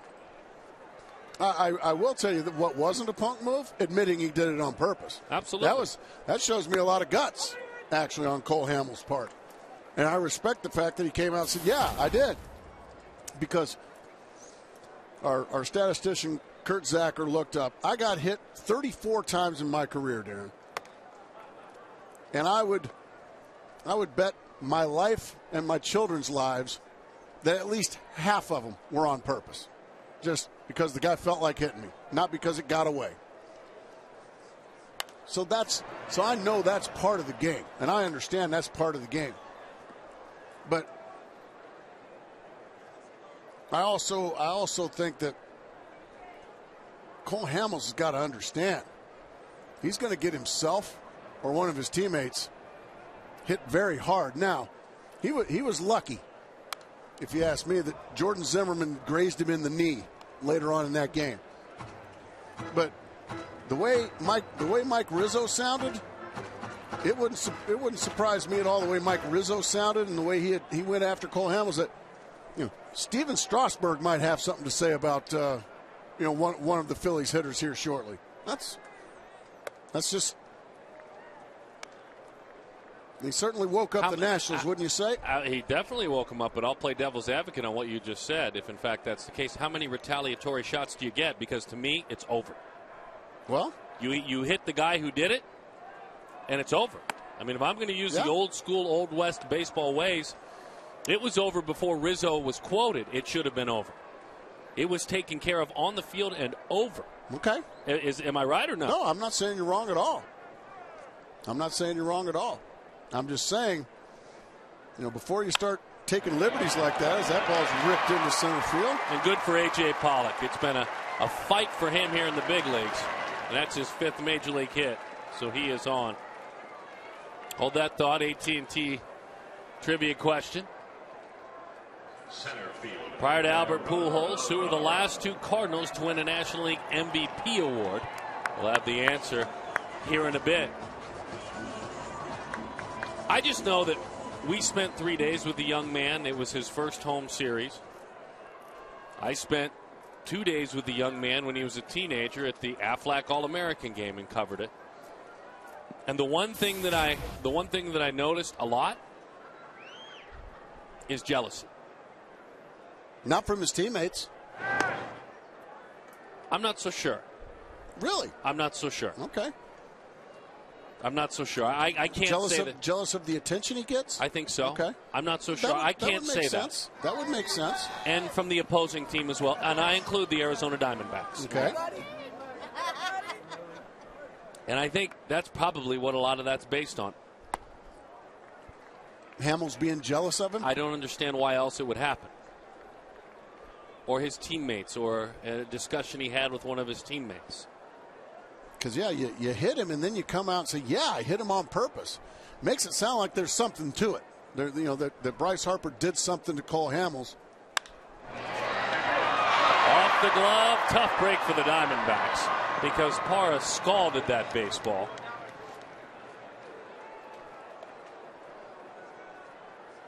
Hit it really, really hard. Tough break there. Just a 4-6 fielder's choice. Here's Justin. But if that's in fact the welcome to the big leagues, I need to go back and check and see if he's hit every other rookie that he's faced. Yeah, good point. Good point. And we'll continue to do so. For my money, there's probably professional jealousy around all of baseball as far as the attention that Bryce Harper's getting, but at the end of the day, it's kind of deserved, isn't it? The attention he's getting. He's an awfully good player, and he's 19 years old. I mean, barely 19. He's a young 19. Yeah, he's done some fun things on the baseball field, like after he was hit by that pitch on a single to left field, going first to third, and then on a pickoff play by Hamels stealing home. Yeah, because you get ticked off when you get hit on purpose. So now, because you did that, it's going to cost you an earned run because I'm going to do everything in my power to score. And he did. The 0-1. Into the seats it goes as it bangs down below. Justin Upton was the #1 overall pick, and I remember when he arrived in 2007 in the middle of a pennant race. I certainly don't remember him being hit a lot by pitchers welcoming him to the big leagues. No. And he had a big fanfare, not Bryce Harper's fanfare, but a lot of fanfare. The 0-2. Breaking ball is outside, 1-2 the count. And we sat down with him, had a chance to spend some time with him. Every manager that I've spoke with, whether it be the fall league or the amateur coaches that have been around when I've been around extended time, love the way he plays the game. Well, he he's plays a very hard. good teammate. Plays hard.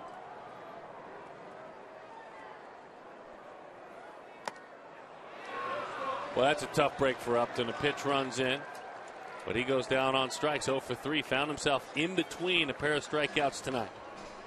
Left fielder, Jason Kubel. And here's Jason Kubel. But I also, and I'll end it with this.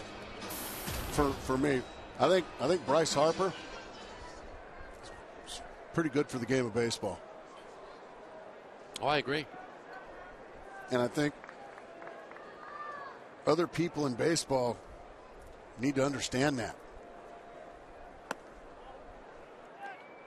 Doesn't mean you don't want to strike him out. Yeah. Ground him out and have him fly out and make him go 0 for 22. That should be everyone's goal, and it is, opposing teams. And to try and run on his arm and see if you can beat it. That's what you want. You want to beat him. You want to beat the Nationals. Mm-hmm. That pitch is outside.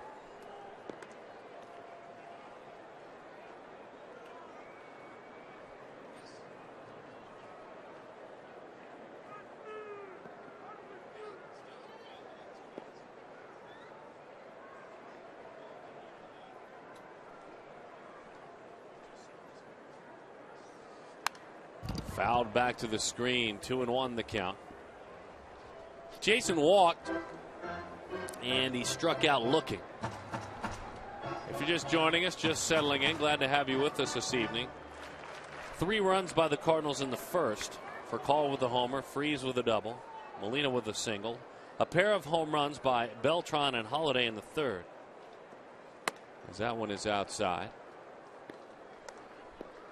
And also add to that, Alan Craig with a bases loaded walk, and Rafael Furcal with an additional RBI single in the fourth. That's where they have reached that 7-run total, these slugging Cardinals.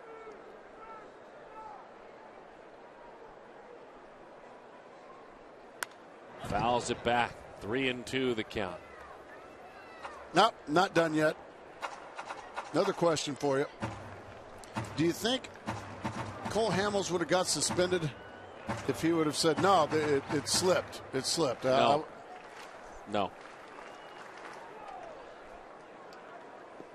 I don't think he would have either. 3-2 the count. Runner goes, high fly ball, into the corner goes Holiday. He's got room. He puts it away. 7-0 is the score.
And I'm just trying to have some fun up here. I think that's the biggest thing. I'm trying to enjoy myself, smile a lot, and just try to have a good time. I don't want to change. I don't want to change anything that I'm doing, and I'm trying to have some fun, keep an open ear to everybody in that clubhouse, and just try to keep an open ear and keep my mouth shut. I think that's the biggest thing. I think I can learn from just keeping an open ear and not worrying about anybody else besides this team.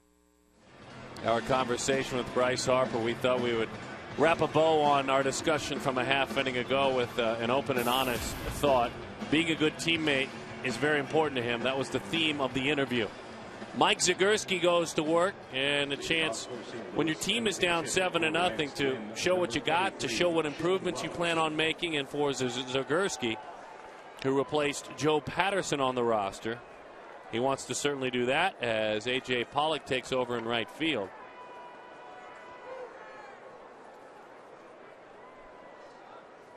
And the lefty goes to work, fires a fastball for a strike. Shane Robinson. Well, he hits for Lance Lynn, who just did too good. Got to get him out of there. I got to be honest. Lance Lynn was really good tonight in spurts. Didn't give up any runs. Had a couple of hard hit balls. Walked guys. Had 9 3-ball counts. Threw a lot of pitches. But you know what? There's a 0 next to his resume again. At the end of the day, isn't that what you get paid handsomely to do? Put zeros up? 9 3-ball counts. That's a ton, isn't it? Yeah, it makes you wonder how he did put up all those zeros.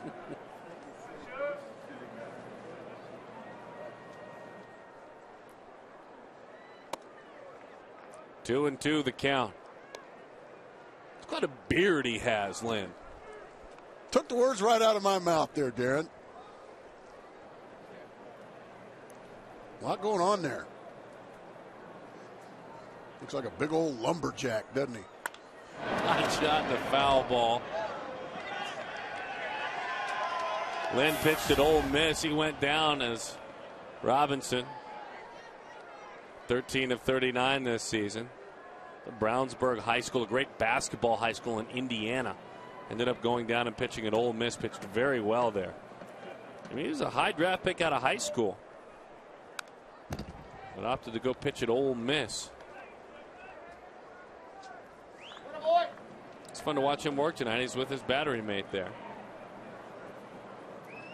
One of the cornerstone players now in this franchise is the man on the right. They've really truly committed to Yadier Molina. We'll let him finish his career in St. Louis. Frontline catchers, defensively as good as it gets. He's come around a lot the last couple of years offensively too. Every year better. Yeah. I mean, come around a lot. That's tomorrow's starter talking with Lynn as well, and that's Jake Westbrook. So I'm sure he's getting some ideas. Down to third. That's going to go as an error on Ryan Roberts.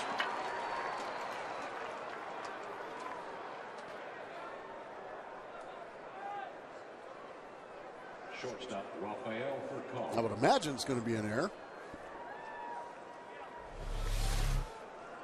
2 hopper down to Roberts. Anderson getting down the line beats the throw.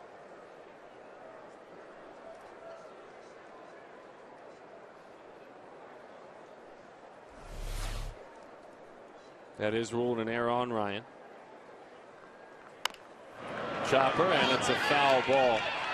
Jose Oquendo called him the secret weapon for all those years in St. Louis. At one time played all 9 positions on the field in one game. Has been discussed many times as a guy who'd make a fabulous manager as well. Interesting how it just hasn't happened for Jose Oquendo. Bouncing ball, diving play, flipped by Ransom. They get Hill. And a nice job by Cody Ransom. You're down 7-0. It's getting later into the evening. As a pitcher, if you're Zagurski, you appreciate this effort. Right fielder Carlos Beltran. As you said, Ransom making a nice dive to his left, and the backhand to Hill just ahead of Robinson. And you like to see that. You're getting beaten just about every possible way tonight. Beat pretty soundly, yet you'd love to see the effort like that from guys like Cody Ransom.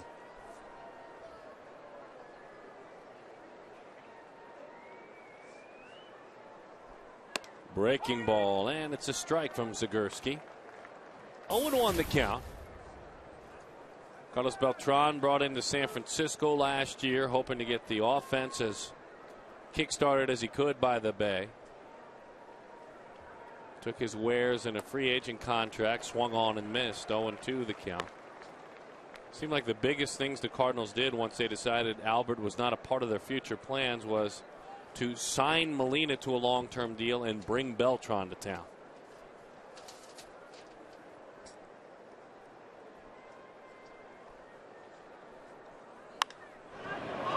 Breaking ball, fly ball. Here comes Kubel, and he puts it away.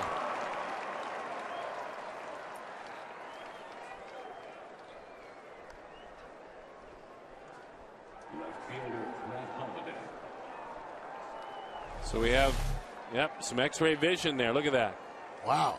He's got it going. Oh my goodness. Trying to make sure all the bats aren't corked. Pitchers don't have any secret tricks in their gloves. Maybe some emery boards. Maybe a patch of sandpaper. Bouncing ball, Roberts. Off balance. It wasn't pretty, but it got the job done. An out is an out. Hasn't been a real pretty night.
Powered by Nissan. Big tent, tremendous savings at Nissan's National Tent Event.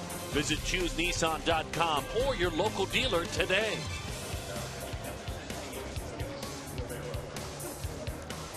Welcome back to Diamondbacks Cardinals as the D-backs trail right now 7-0 in the bottom of the 6th inning as we see Miguel Montero stepping to the plate here. Talked to him before the game a little bit about his idol, basically Yadier Molina, the guy we see behind home plate as he steps to the plate. Just has a lot of respect for him and what he's done for the game. And of course, we all know about the contract situation heading into this game. That was also a hot topic. But most of all, he just respects his skill, his technical ability. Now he's able to hit even better. And of course, last but not least, his character, his charisma, his personality that he brings as well. Thank you, Kinder. A good relationship, certainly. And the Molina brothers have proven to be a beacon for a lot of young catchers to follow their way of playing the game. Benji, who is now retired. Jose, who still plays down in Tampa. And Yadier, again, one of the best catchers offensively. And has thrown out 39% in his career of those that have attempted to steal. That number's gone down the last few years. To put it into perspective, Montero, standing so close to him right now, has thrown out 39% since the start of 2011, and he's the hottest thrower in baseball right now. And Molina's done that in his career. And that's what J.C. Romero, the new left-hander for the Cardinals, loves to do to left-handers.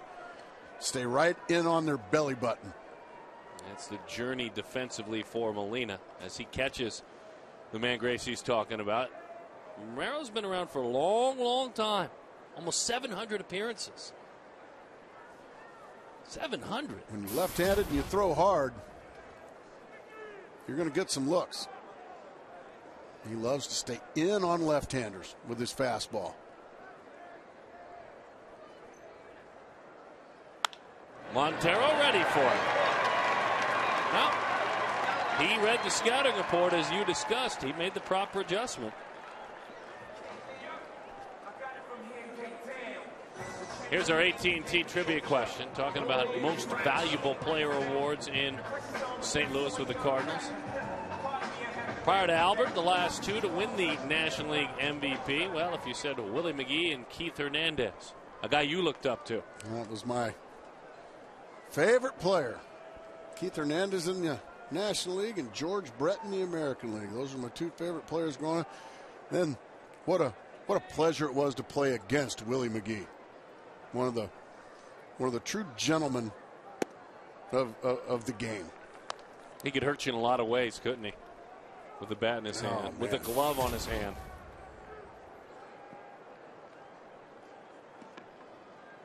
One and 0 the count to Cody Ransom.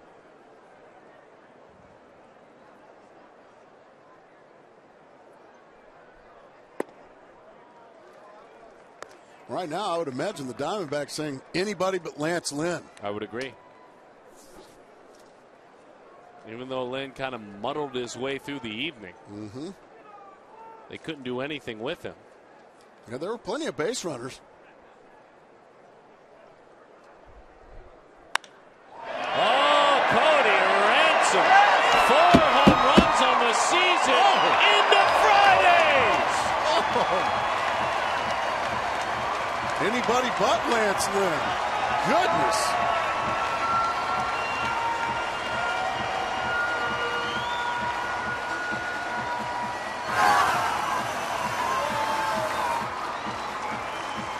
Fulton Homes homer, $150 to the Central Arizona Mountain Rescue Association. Fulton Homes.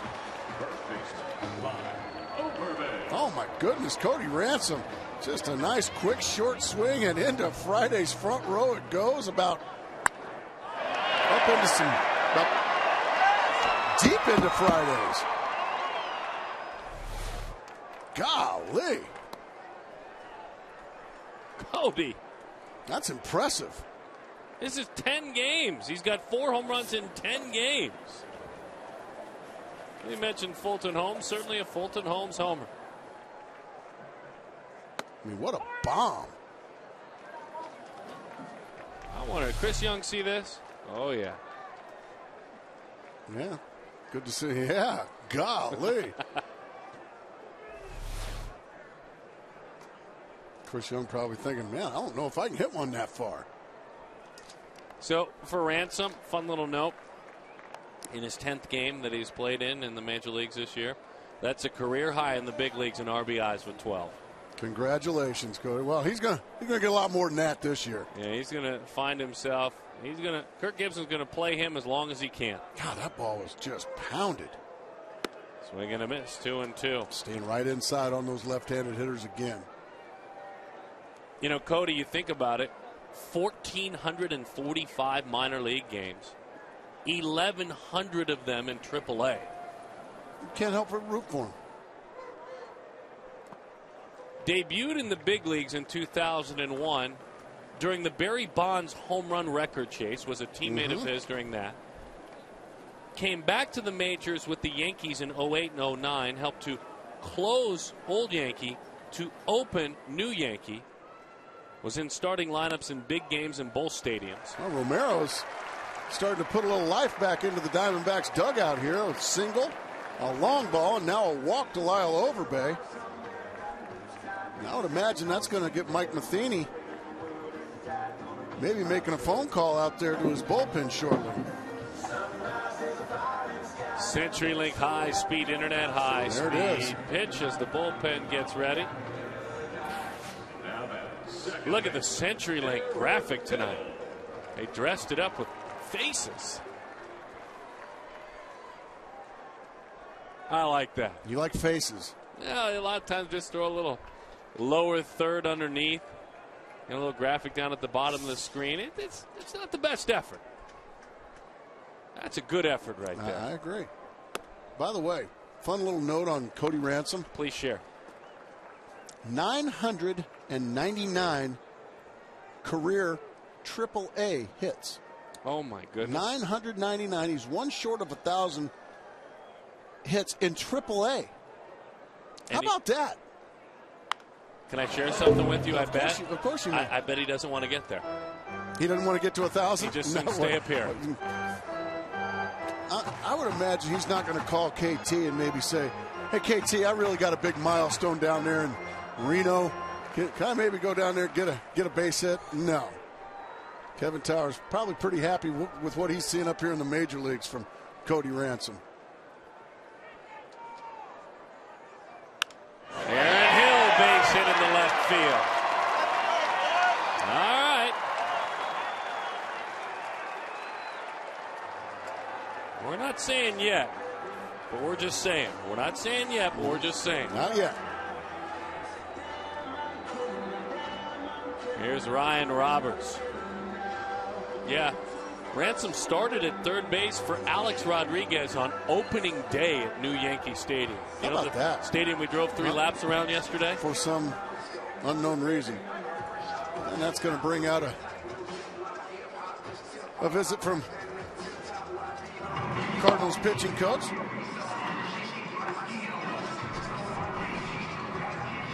Derek Lilliquist heads to the mound. Came out of the bullpen. He was the understudy for Dave Duncan in the bullpen. Now, one-time Georgia Bulldog.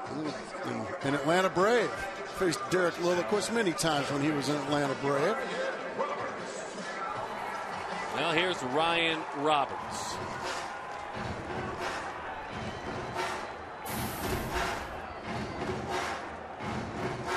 You just got to try to keep the line moving if you're Ryan Roberts. Still nobody out. 4 straight base runners off Romero.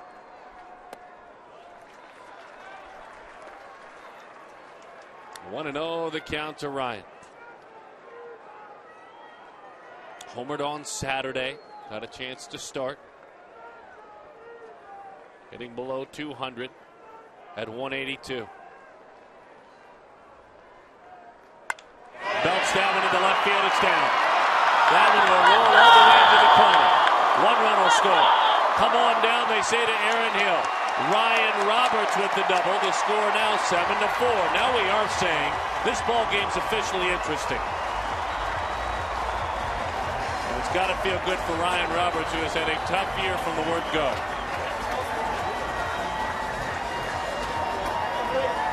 Come on, Helen. Changeup stays up, and Ryan Roberts rips it. And once it gets past Matt Holliday out there in left field, you can just send everybody home. Aaron Hill hitting every bag perfectly, scoring easily. And the Diamondbacks have played it 4 here in the 6th inning. There's still nobody out. And Mike Matheny's seeing enough of his left-hander, J.C. Romero. He's going to go to the bullpen. Weird game.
Well, next, I mean, that's usually what is called, and Fernando Salas raises his hands and says, I think I can do better. And big struggles by the veteran J.C. Romero. 2 RBIs, both Ransom and Roberts in the inning. And A.J. Pollock takes a strike from Salas at 92 miles an hour. Fernando goes to work for the 14th time this year. Certainly been an up and down kind of season. You can see he's giving up a lot of hits, a lot of base runners in his 10 1/3 innings. A.J. Pollock make it very interesting here. Breaking ball misses outside. Paul Goldschmidt has a bat in his hand.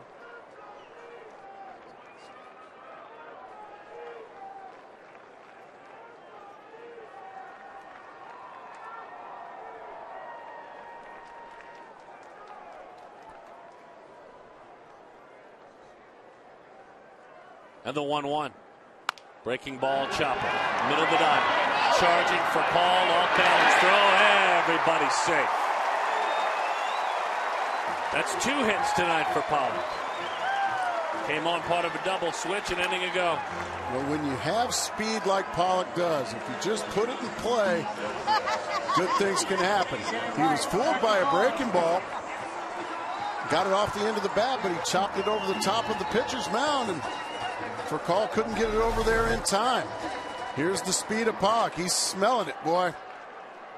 And another base runner. Somehow, some way, Darren. Tying runs at the plate. Who would have thought that would happen, folks? Early on, it was all Cardinals all the time. Still nobody out. 6 straight batters have reached base. Pushes a bunt. Third base line. Bobbles, throws it away. Another run. 7-5.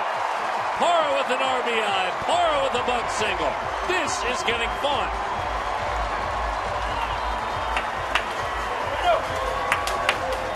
Certainly the element of surprise by Gerardo Parra. Certainly surprised me, and I think it got Fernando Salas as well. Using your speed, dropping the bunt. Salas throws it away. Really an excellent play there by Alan Craig to knock it down.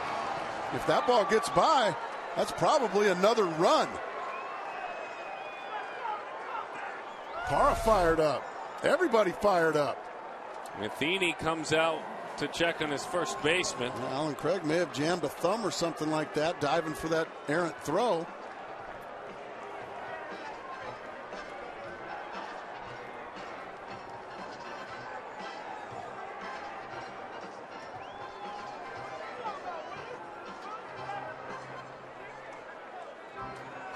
Mike Matheny all of a sudden got to be very concerned with what he's seeing. 7 straight Diamondbacks reach base. Paul Goldschmidt now going to grab a bat and take his chances. Paul's 8 of his last 24. Finished the road trip very strong. Half of those hits, doubles. Not in the lineup, in the starting lineup tonight. Didn't feel well. That's why you hang around. You drink some fluids because you're going to be needed at some point, and he's needed. Still nobody out here in the 6th.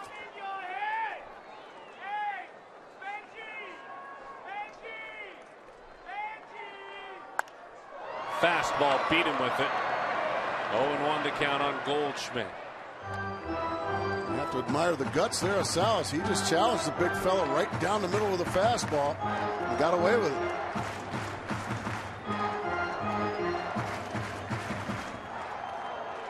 Romero faced 5 batters. J.C. Romero came on in relief. All 5 have now scored. That'll put a dent in your ERA.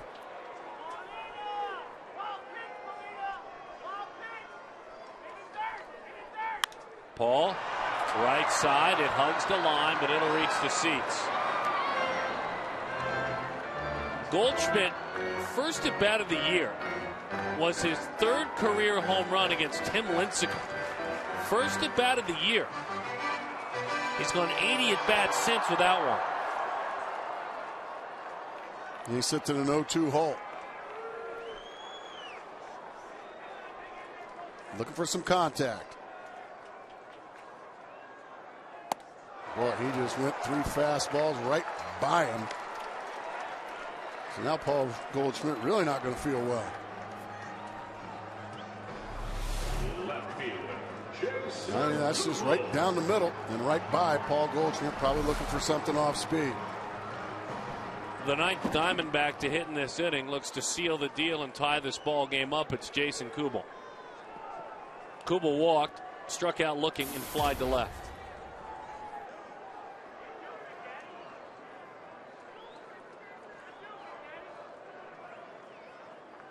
Into the dirt. Molina puts his nose on it, keeps it with him. One of the change-up that time. Missed. Jason Kubel.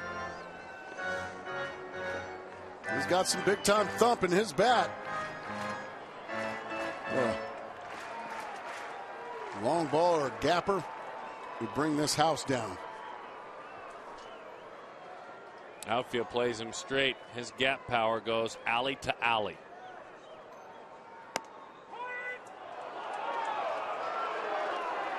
One and one the count. Maybe a step to pull in the infield. You can see close to second base is for call, but the outfield straight up. He shoots it very well to the advertising signs out there in left center field.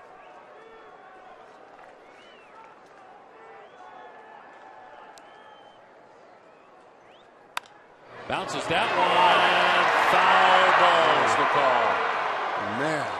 Tim Welke on that one. Just inches from possibly tying this ball game up. You see just how far Craig is off the line. Boy, maybe 1 inch from being a double down the line. Well, they're hammering him in. They do not want to let him shoot that alley in left center. Let's watch Molina where he sets up again.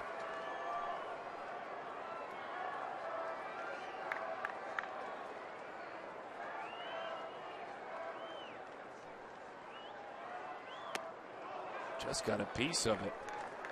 We'll do it again. 1-2 the count.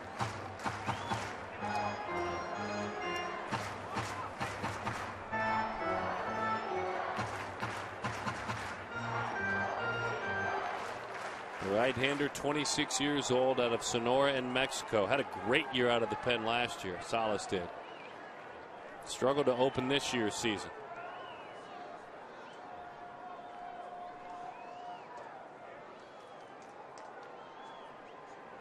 Got him. I mean, the bottom just fell out of that one. So back-to-back huge strikeouts. Let's see what Miguel Montero, the man who started all this, can do. Well, here's how it went with Kubel. A changeup misses. A changeup gets to where it needs to.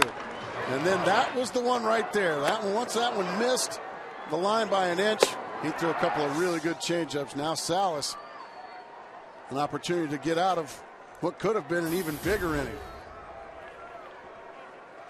So Miguel Montero can stay within himself. This is where he likes to really swing hard.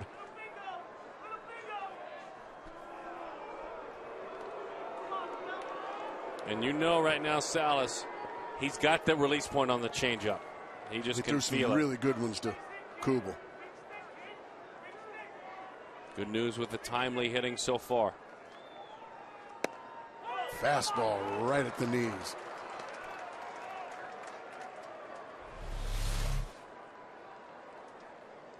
Perfect pitch. He wanted it away, missed his spot.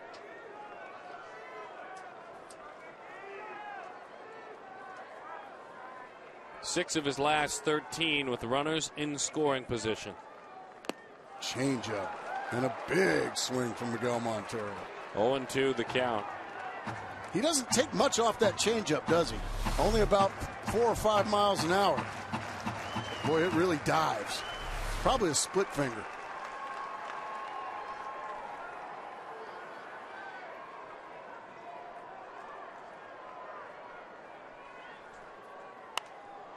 With the fastball. Miguel fights it off, and he'll live to see another pitch.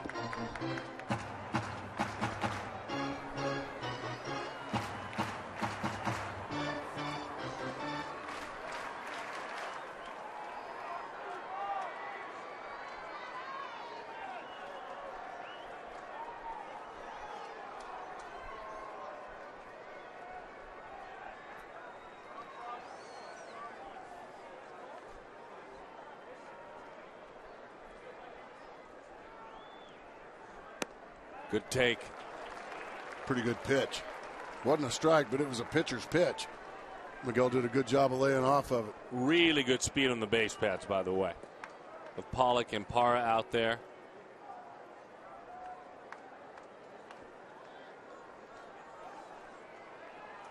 That bad boy's just a changeup. It's not a split-fingered fastball. Just doing a quick bit of research. The 1-2. That's an old-fashioned fastball there. What our esteemed colleague, the Hall of Famer, Joe Garagiola, so that's just rearing back and playing good old country hardball.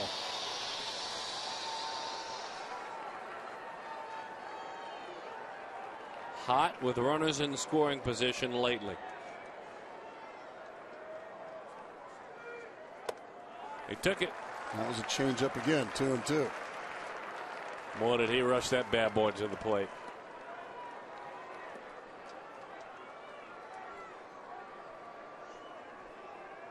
Diamondbacks have already served notice. They've got now 10 outs to play with, and they're within a pair.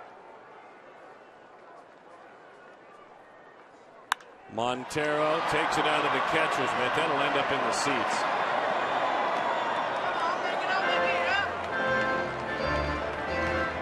And I guess what I mean by that, Gracie, is a guy like Montero, if he really takes a deep breath and exhale, has to feel like, you know what, my team's back in the driver's seat. We're in the position we want to be in. No sense in over-swinging or pressuring this at bat. You've got plenty of time now. Yeah, any base hit that's in the outfield, they're playing very deep, is going to score. The speedy Pollock from second base. Montero into center field. Here comes Pollock. It's a one-run game. Montero gets it done. A nice two-strike approach there, Darren, by Miguel Montero. Not over-swinging, not trying to hit it 4 miles. Just go ahead and hit a 3-hopper right back up the middle and make it a one-run ball game. Watch this. Not over-swinging, just right back up the box. That's pretty two-strike hitting right there. That's all it takes. Right over the top of second base. Diamondbacks have plated 6 runs in the 6th. Ryan Roberts. Touchdown.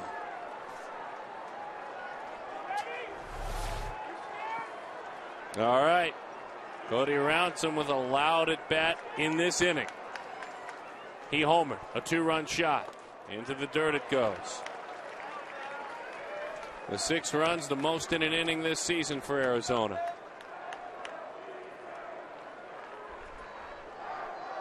It was a 7-0 deficit. A.J. Pollock came off the bench.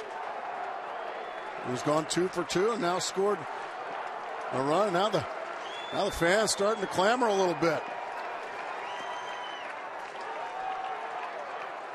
Breaking ball, 1-1 the count. Good pitch there from Salas after missing with the first pitch breaking ball. Came back with another one for a strike. I tell you what, we love all our fans, and it's a good crowd tonight, but that left field bleacher section is kind of starting to take on a personality of its own out there. They're usually where the noise starts. Good point. The 1-1. Oh, he got a fastball right there. Strike 2. Right at the kneecaps. Good pitch.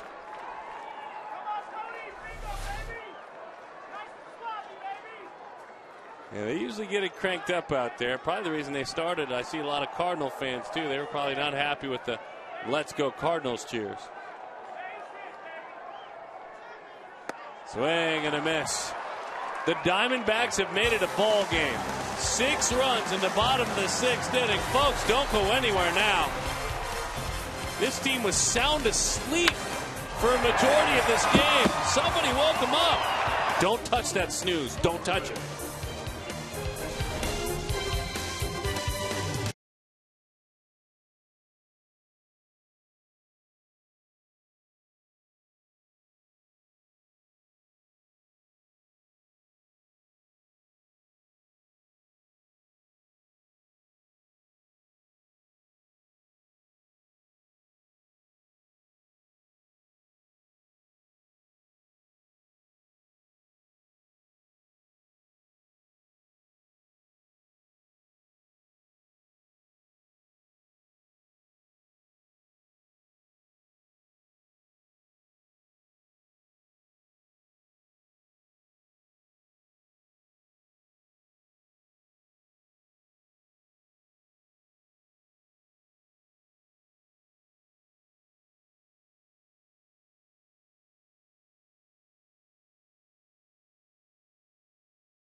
and get home safe. With great beer comes great responsibility. All right. If you're just joining us, well, it's 1-0. I mean, we can look at it that way. If you are just settling in your evening, maybe the kids have quieted down now and they're watching the ball game with you. Everyone finished their homework. It was a 7-0 Cardinals lead. Well, we said we were kind of hoping for a slugfest in the first inning. Well, we didn't know we'd get one, but here it is. 6 runs in the 6th inning for the Diamondbacks have gotten them right back in the ball game, and here we go again. An important inning or two for Shaw, depending on how long he works. He's been one of the best and most consistent Diamondback hurlers out of the pen all year.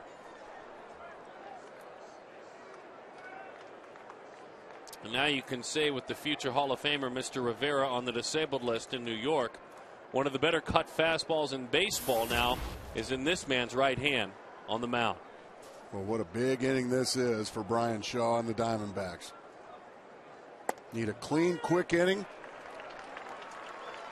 and get those hot bats right back in the dugout as quick as possible. Gibby's moving Parra. Gibby and Trammell trying to move Parra a little bit, but not much. There it is, cut fastball. Parra's on the move. Going back. That one's crushed. Golly. I think Diamondbacks may have made the Cardinals mad. Well, there have been some bombs out of here today. I mean, way out of here. He's back there on a post-game show set. Nice. Belt tie down the middle, cut fastball. Boom. Goodness gracious. Way out of here. Oh. Well, the lead balloon has officially hit Chase Field.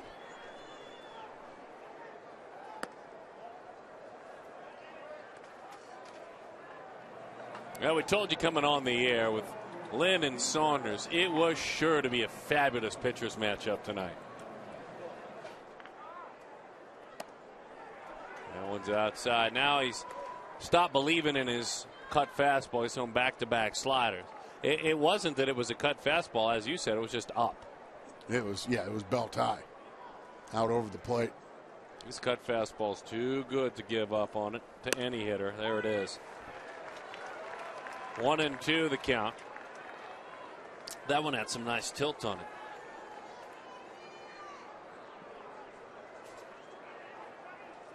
They play Freeze into right center field. Into the dirt it goes. A breaking ball. 3 breaking balls, 1 cutter.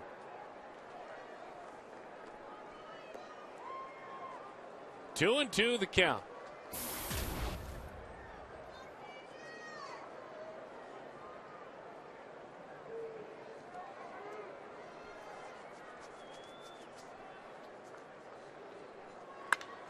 That one's belted. That one's to center field. Parra goes back. He looks up.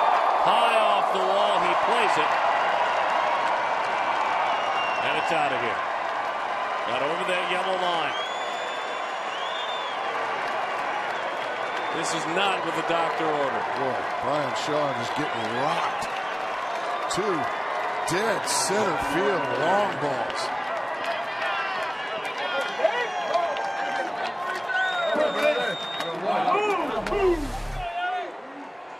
Same story. Well, no, that was not belt tie. You can see that's the correct call by Laz Diaz, the second base umpire. It was certainly above the line. And boy, any momentum the Diamondbacks had, Craig and Freese just put an end to that with back-to-back bombs to dead center field off Brian Shaw. And by the way, the last time the Cardinals hit 5 home runs in a game, it was 2007. And we're just in the 7th inning.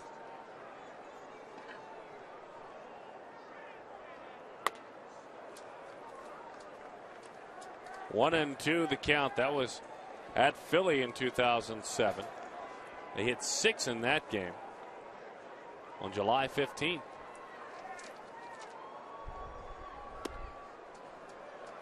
2-2 the count.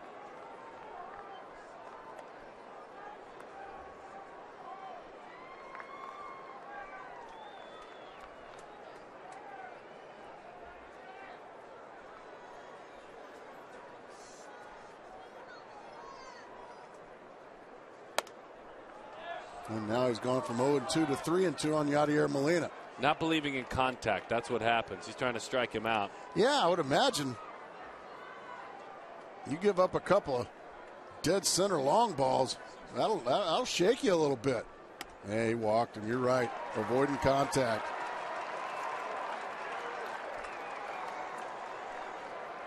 And I would imagine Charles Nagy thinking of maybe going out, but he got a visit from Miguel Montero.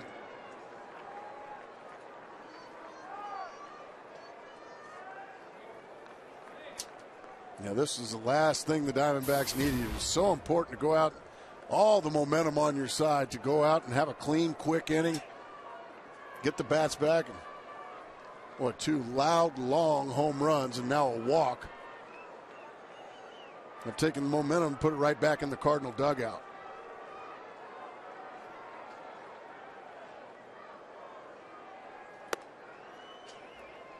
And that's 5 straight out of the zone now from Brian Shaw.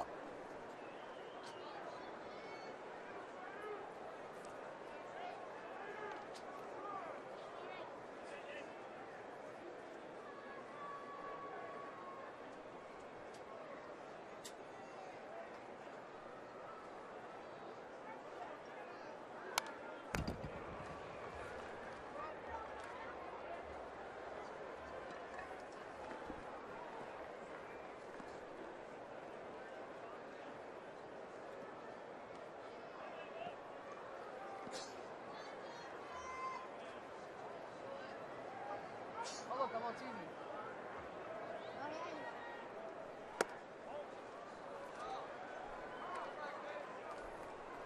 13 home runs allowed this season by the Diamondbacks bullpen. That's the highest total in the National League. Only the Seattle Mariners with 14 have allowed more in Major League Baseball.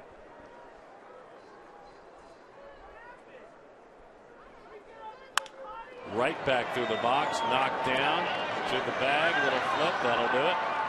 They get the lead runner, that is all. What's going on over there? Well, this Sunday is Mother's Day, and it's not too late to make plans to bring Mom to Chase Field. Diamondbacks take on the Giants at 1:10 p.m., and the first 5,000 moms are going to take home a special pair of D-backs earrings. Call now, 602-514-8400, or log on to dbacks.com/tickets. Oh, there's a new mom. Oh, congratulations.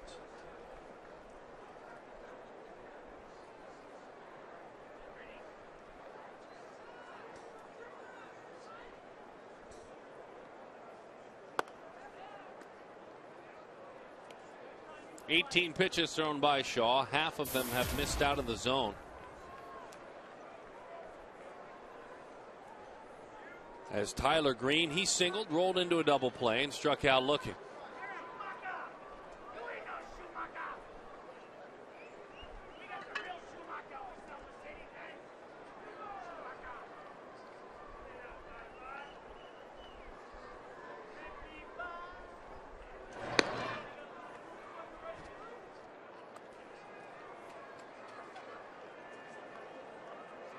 All-American at Georgia Tech, Green.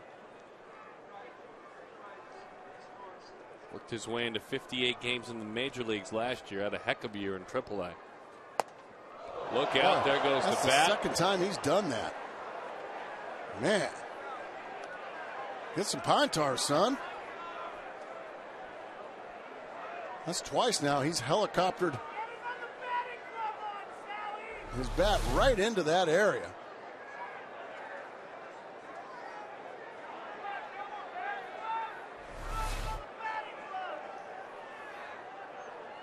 When you're a younger player, you don't have as many quality pieces of lumber, do you? As the veterans? No, probably not. So he keeps tossing good bats into the stands. He might be. Well, the 2 bats he launched into the stands were black bats. Now he's used. This is more of a.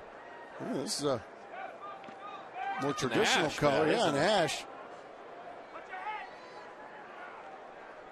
Bunt. 2-1 the count. There's some pine tar, by the way. All kinds of pine tar and stuff to make it nice and sticky. There's that bat stick right there in front of it. Yeah, go ahead and just get some on there. Leave those people over there to the on-deck circle alone. I've always thought that, like, that on-deck shot that our crew got a moment ago with the pine tar and the bat stick, used to be called the Manimoto bat stick, keeps that bat handle sticky. They should have one of those, a couple of those on the pitcher's mound as well for the pitchers. Well, that wouldn't be legal. Well, they should make it legal is what I'm saying. You know, just put it right back there where they wipe their spikes. There's a rosin. Yeah, you got rosin. Keep your hands nice and dry. You don't want to get anything wet or sticky. That'd be illegal. Just put a pine tar back there. That'd be doctoring the baseball. He hangs onto that bat and fouls it off. I just think it'd be a good idea is all I'm saying. You are the son of a guy that never would have even thought of doing something like that. Gentleman's making sure that no more bats come into the seats. Come here, honey. I got you. Yeah.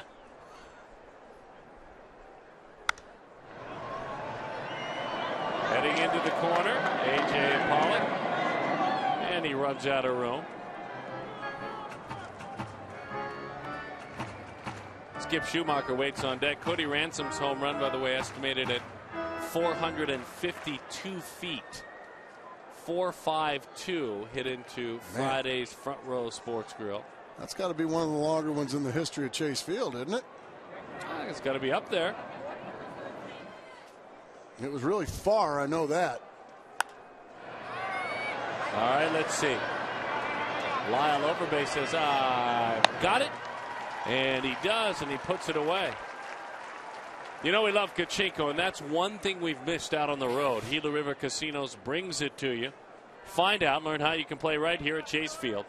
Go to the interactive kiosk that's near section 111. During regular season home games, it's Kachinko, it's Gila River Casinos, and it'll change your life. It'll change your life. I like that. Skip Schumacher's going to come on and pinch hit.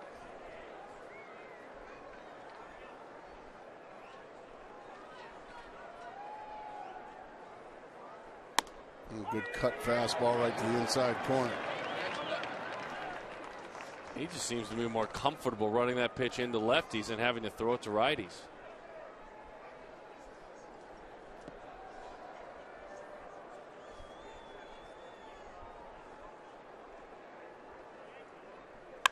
Schumacher, hard ground ball out to Aaron Hill. That'll put an end to it, but not before Allen Craig and David Freese make the mountain tall again.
Diamondbacks are taking on our visitors, the St. Louis Cardinals. Fun times at the RamTrucks.tv pool. It's a great place to watch a game. Yeah, hanging out down there. Brad is joining us. Brad, tell us about your post-game show, my friend. Where are you? Well, excited to have the post-game show presented by CenturyLink. Brett Steinke, Joe Borowski. We were really expecting a pitcher's matchup tonight, but Joe Saunders didn't have a great start. Well, let's make no mistake about it. Joe's been really good all year long, but you're going to have nights like this. I'll break down his outing and show you why the Cardinals were able to take advantage. We'll send it back to you. A nice 6-run inning for the D-backs. Hopefully there's some more fireworks in store. We'll send it back to you. We're not going to get in the pool, by the way. That's just a prop behind us. Oh, so it's not even real. Okay, that's great. Okay. Well, good luck. We're glad to have you out there, Brad, and Joe as well. Joe had some really, really tough and poor trivia question guesses while we were gone. Yeah, that's good to see him, though. He looks good. Heck of an analyst. Lots of folks out there enjoying the pool side as this really large human being, Marte, takes the mound. Victor Marte. I mean, this fella's a par 5. Allowed his first hit to a left-handed batter last Thursday. Lefty's 0 for 14 to start his big league career against him. Nice job. And recovery. And in time for the out. Nice play there by Green. So Victor Marte seizing his opportunity as he comes to the big leagues.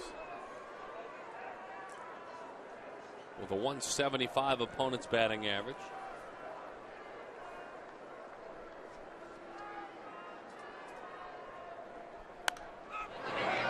Coming back our way, Darren. You almost got it. Good try.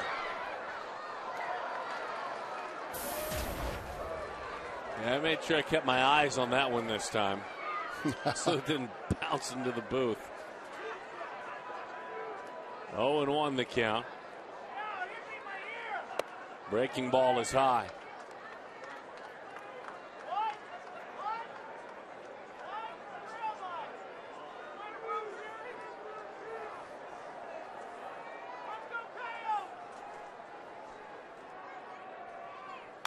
A little topper, and it's a foul ball. So, hope was high, and I don't think all hope is dashed. But hope was really high when Arizona was trailing 7-0 heading into the bottom half of inning number 6. And they plated 6 runs. Started with Montero, Ransom homered. Roberts would later double in a pair. Swing and a miss, and down he goes. And couple of runs now, they're down by 3. A little bit of a flashback, and I need your help with this one because Mike Matheny, former catcher for the Cardinals. Oh, we're going to have a brawl. A little bit of a brawl here. That's Tito Martinez. Who do we have? Batista there. All right, That's me. You're trying to clean things up here. And Matheny gets in there with me. Oh, my. That was fun. Ryan Roberts hits a fly ball to left. I'll tell you what, though. It wasn't much fun getting tackled by that big boy, though. Nah, you big bully, Mike. Yeah, you should see the other guy. Oh.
With you guys and hopefully sharing a celebration. Baseball, then hockey. Championships are never a bad thing, and hopefully on to the next round. Thanks, guys.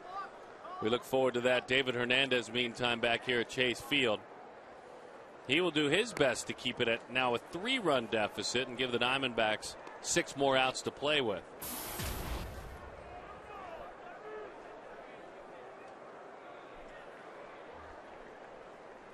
'15th appearance of the year for David. Opponents hitting below 200. The hard throwing right-hander misses up and away. His younger brother Raymond doing a great job in Visalia in 20 innings, 18 strikeouts, just 2 walks, and an ERA right around 3. So his brother pitching well out of Cal State Fullerton, trying to make his way through the ranks. Yeah, that's got to be exciting for older brother David. Won't be long probably till we see him up here along with Archie Bradley. The 2-1. David misses inside, 3-1 the count.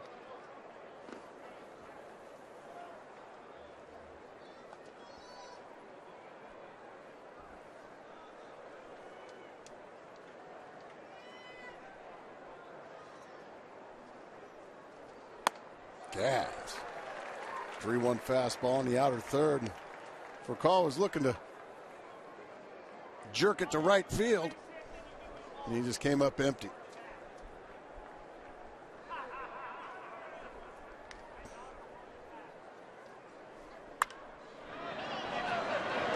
That one's going to get out of play. We'll do it again. My 2 sons are watching right now. Darren, Jackson, and Preston, hello. And their lovely caretaker, Laurel. Somebody's got to watch the kids while I'm working. You know that. I understand. Into center field, base hit. Boys, put your alley caps on because the team needs it. There's a reason why our Ram trucks tools of the trade. Diamondbacks fans need all to put on rally caps because of what has gone on with the Cardinals offense tonight. 5 long balls thus far. Joe Saunders gave up 3. And then Brian Shaw gave up a couple of long ones to center field. Rafael Furcal leads off with a base hit, and the beat goes on.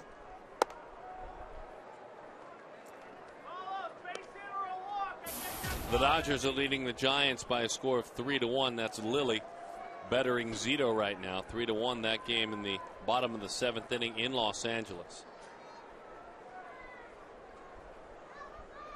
No Matt Kemp homers. No? Nope.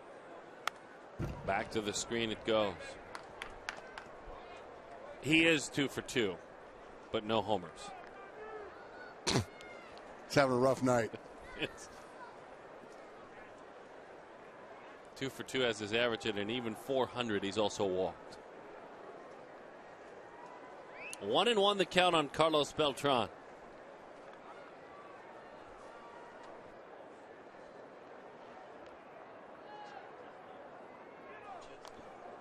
David keeping him close. Ian Kennedy is on the mound tomorrow. Jake Westbrook will be his foe.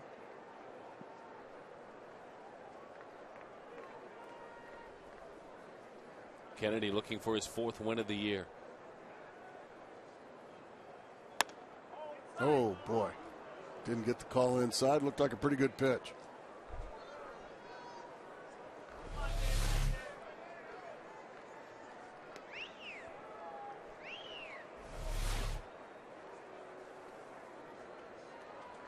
.1,200 runs scored, nearly 1,200 RBIs in his career. 300 home runs for Beltran. And almost 300 stolen bases. That pitch is low. 3-1 the count. A changeup there on 2-1.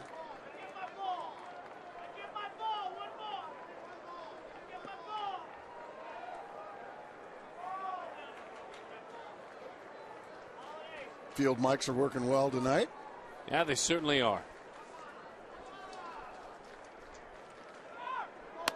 That is a strike. Throw down, gets away. Stolen base for call.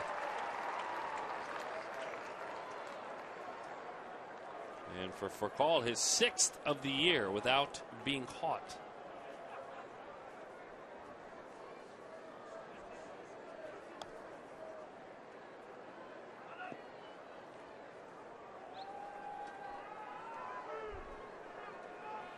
Hasn't been his best throwing night tonight. Yeah, had a throwing error earlier. Got him right in the shin.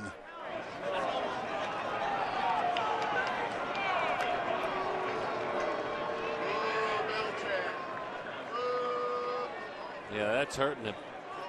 That's just a breaking ball down and in. Watch this. Watch the back leg. Got him right in the foot. The fielder, Matt Holliday.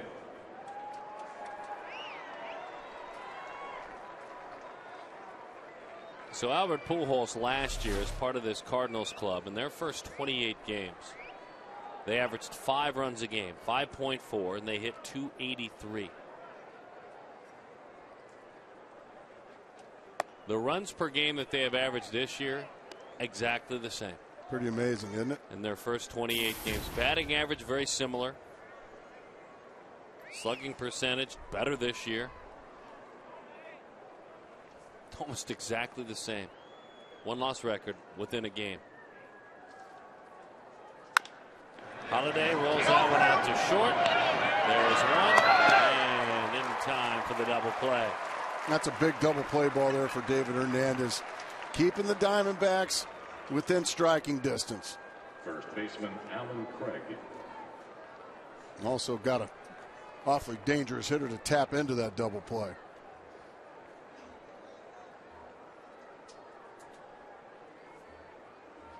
And all that offense happened last year with Albert on the team, but he struggled last April. Not like this April, but he struggled last April. Well,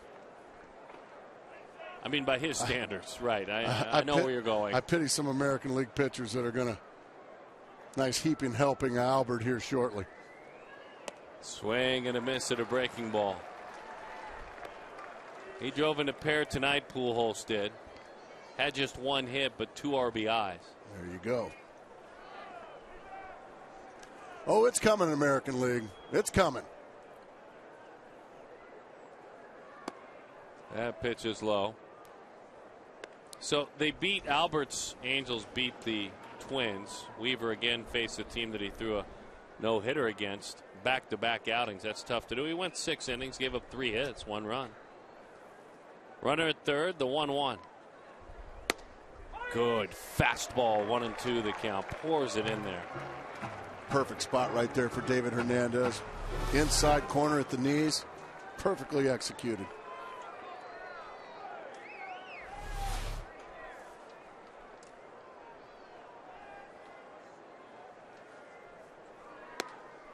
You want to know how bizarre this first month of the season has been for Albert Pujols? Tell me. He had 2 RBIs tonight.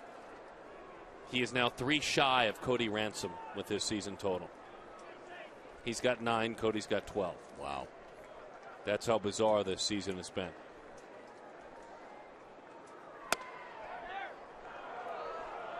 Missed inside. And the Minnesota Twins are just a bad baseball team, unfortunately, for Twins fans. It is unfortunate. It's a great organization, but injuries and to their star players have just decimated that team.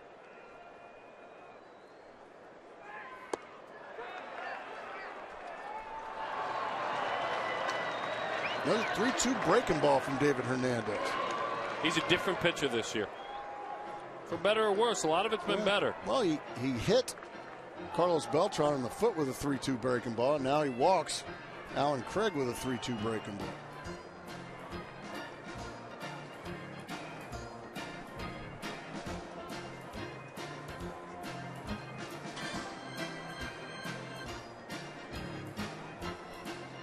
Beltran still walking it off in the dugout in there. We told you the other night with David Hernandez, last year about a quarter of a time he threw secondary pitches. That means breaking balls or changeups. This year that number's 40% of the time. He's throwing a lot more off-speed stuff. You have to ask him about that. Would be a good idea. Do you think his fastball is getting squared up a little too often? Yes, he has said that. Okay. Well, that would make sense then. Well, last year he didn't get squared up a lot at all. He was awfully good. Wasn't he? He was one of the best setup men in baseball. I was going to say. He was perfect as a closer as well. Yes, he was. When J.J. was out in July. There's a breaking ball for strike one. Good one.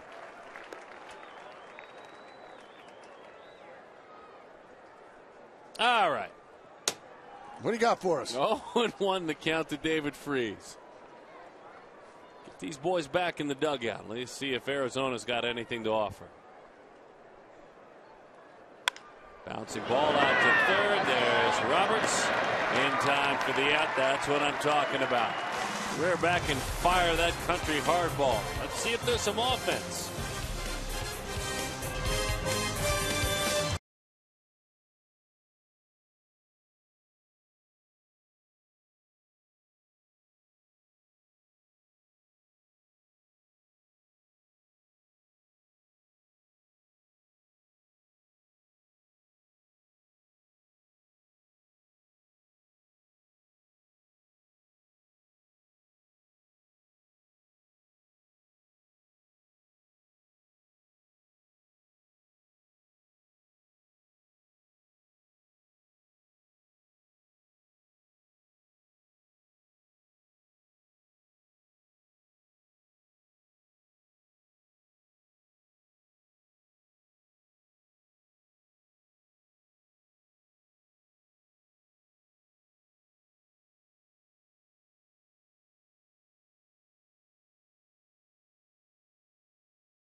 Miller time, Miller Lite moment.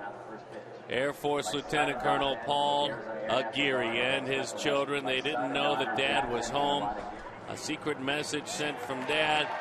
And then he peels back the mask, and 6-year-old Jackson, 5-year-old Alana get to see the 22-year veteran of the National Guard home from Afghanistan.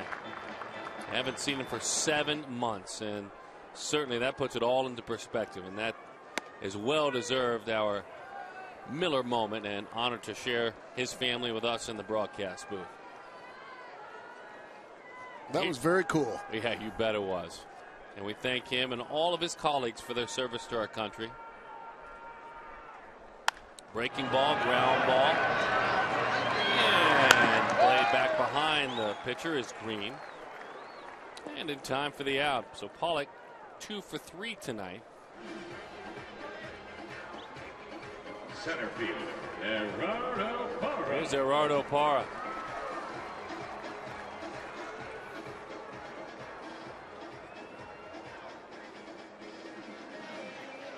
And Mike Matheny wants to come out and make a pitching change.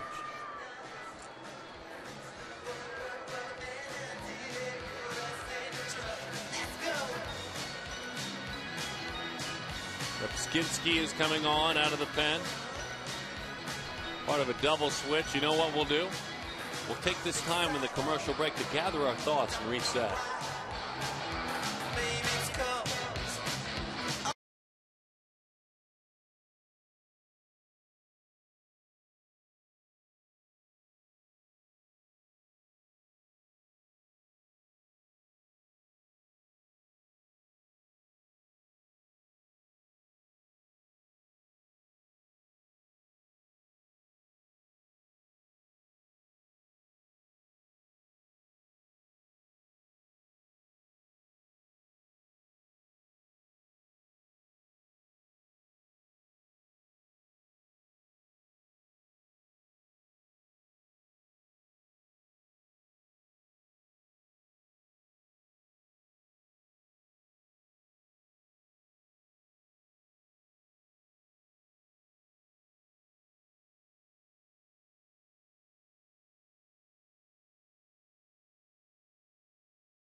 9-6 is the score. 13, Matt Carpenter.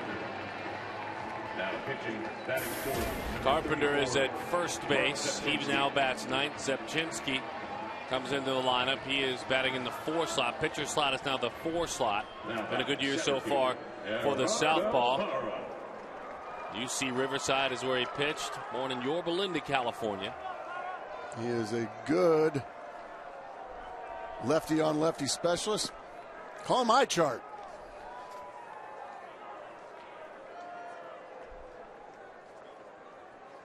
Hey, listen, we congratulate the Coyotes. It just became official. They will advance to the Western Conference Finals. And Good a chance for them. to play for the Stanley Cup if they win that. The Kings are waiting. They are done on the other side of town. Congratulations. The franchise and the organization certainly proud for what they have accomplished. It's awesome. Let's hope there's more winning to come. Doggone right. Good for the Coyotes. Don't forget a post-game coverage after we wrap things up here at the ballpark. I'm sure it'll be a lot of fun for those guys. Todd and Tyson out there. 2-0 the count on Parra. Zepchinski. 2-1 the count. Our good buddies, the Brennemans, are watching back in Milwaukee. Well, they got their rally caps on. Hello to Tom and Marty. The senior member of the family, the Hall of Famer, wants Romero back in the game. Like to have J.C. Romero back in, huh? There's about 20,000 strong here that feel the same way you do, Marty. Yeah, when it's bunted, something Parra's become very fond of now. I love that bunt and that RBI in the 6th inning, but I love a good shot in the gap here. Yeah, I'm sure Don Baylor, his hitting coach, along with his manager Kirk Gibson, maybe like to see Gerardo Parra just go ahead and swing away and drive it in the gap.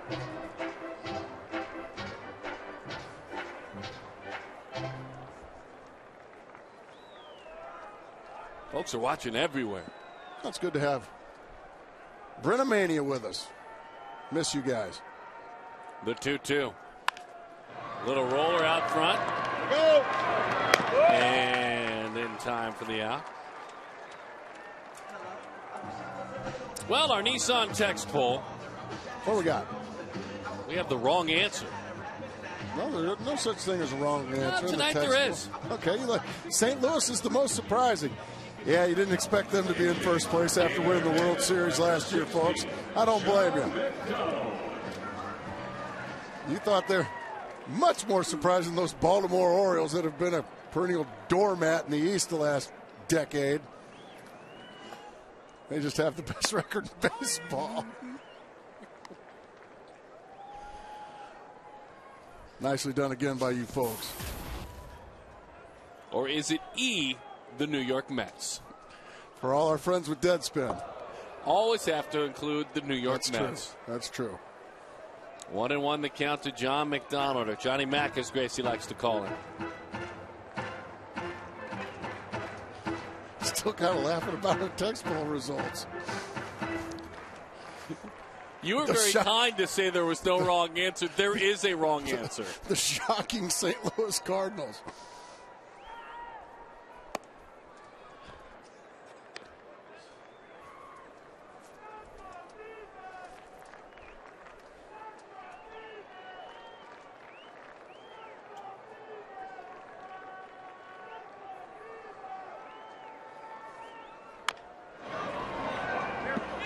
Matt Williams making another play down the third base line.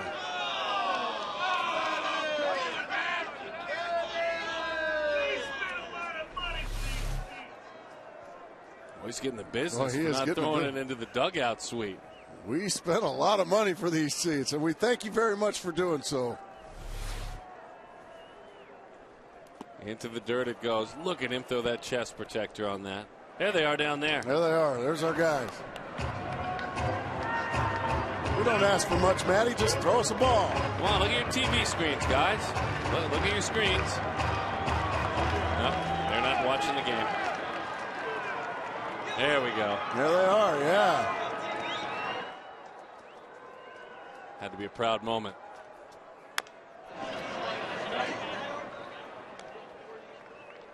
Three and two the count with 2 outs.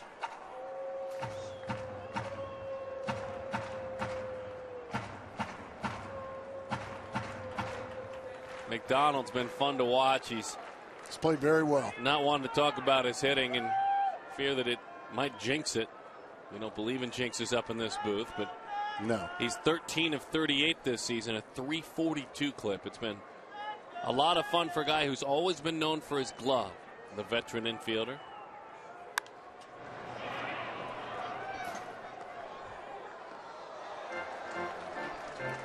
What tough play over there in the broadcast, or I should say the press box. Our own Jack Magruder, who writes for FoxSportsArizona.com. Did he kick one? Really kicked it. And it was in his hands, and it ended up down below. Long time rider. That's tough. Little bouncing ball, broken bat roller. We'll see what we can do about getting maybe J.C. Romero re-entered into this contest.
Step forward for Chris Young and throwing the baseball, turning it loose, getting that shoulder ready to roll. Batting practice as well. It is his throwing shoulder that he injured.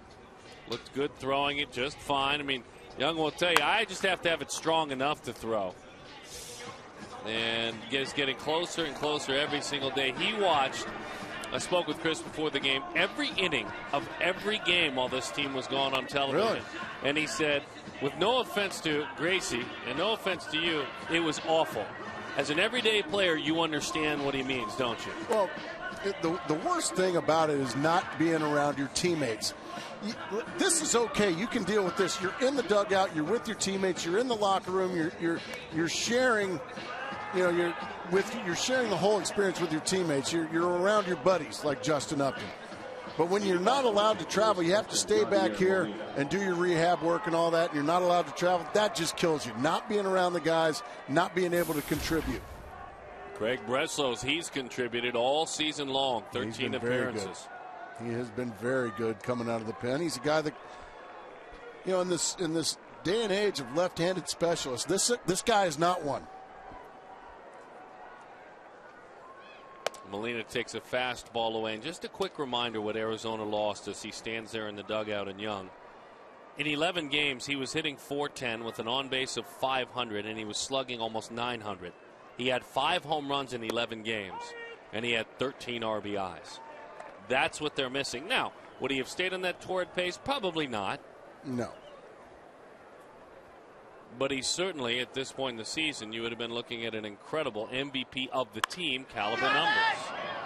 High fly ball in the left. Google coming on in.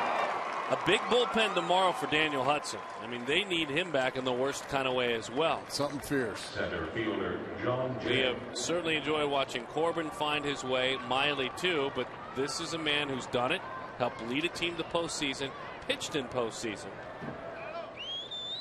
And the youngsters have been fine. Miley has had some shining moments already.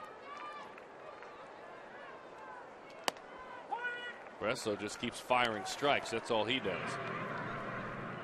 Jason Mott's warming in the pen. Oh, he'll throw you some fastballs.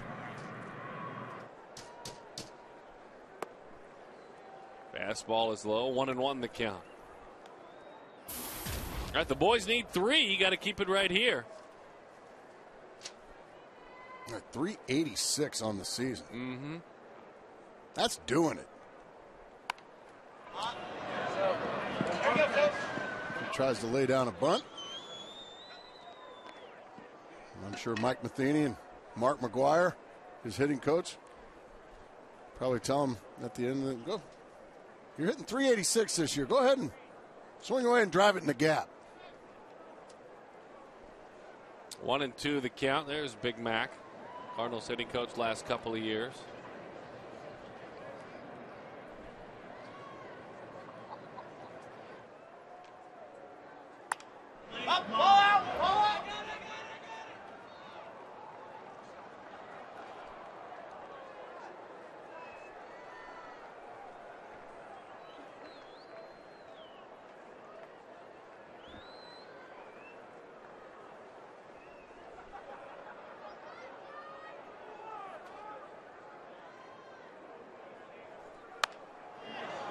Looking breaking ball, shoots a fastball up into the seats.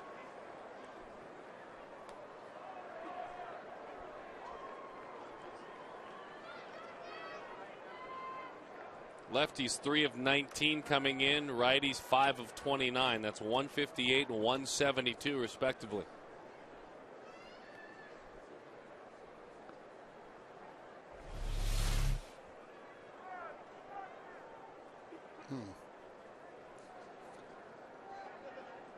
Some poor hands down there in that section. Yep. Toward the gap it goes. Got it. Parra runs it down. He did try to drive in the gap, and a fine play by Gerardo Parra. No poor hands out there in center. No, sir. Our Chaz Roberts cool play. Cody Ransom. Chaz Roberts air conditioning. Be cool. Call Chaz. Way out of here. Yeah, Chris Young. Golly, he hit that a long ways. That was off our friend J.C. Romero. So Jay is erased. Tyler Green takes low. 1-0 the count. All right, so what do we have here? We have Jason Kubel, Miguel Montero. Got Cody Ransom. You need a bloop and a bloop and a blast. Bloop and a hit batter and a blast. Yeah, combination of a bunch of things. He's but, tough, but it needs to be a blast. I mean, you can go blast, blast, blast. Well, that's asking a lot off of Jason Mott. He can bring it.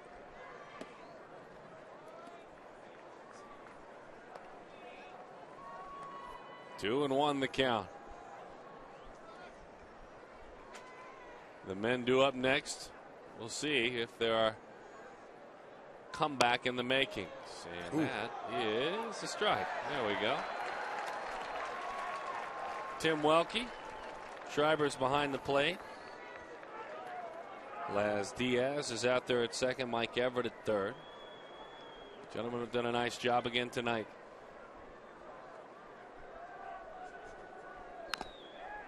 Ouch, got a little dent in the microwave there. Oh, you can't have that. Yeah, you missed out on a chance to drop that moniker when he got that big base hit to pull the Diamondbacks within a run. Ooh, yeah, that oh, one. Boy. Oh, guys. 2-2 the count.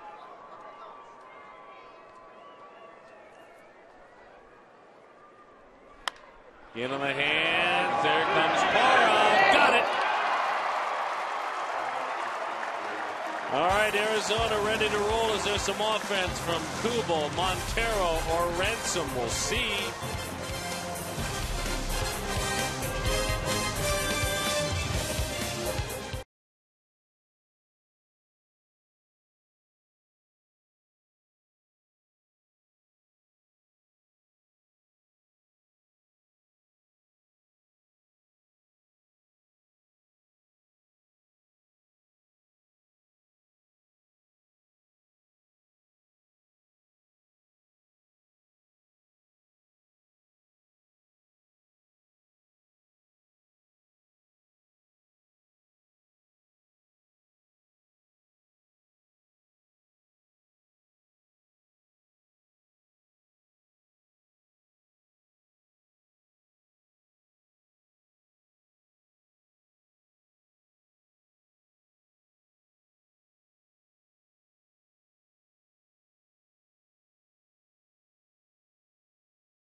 For call a big night, our APS Energy All-Star. He set the tone early.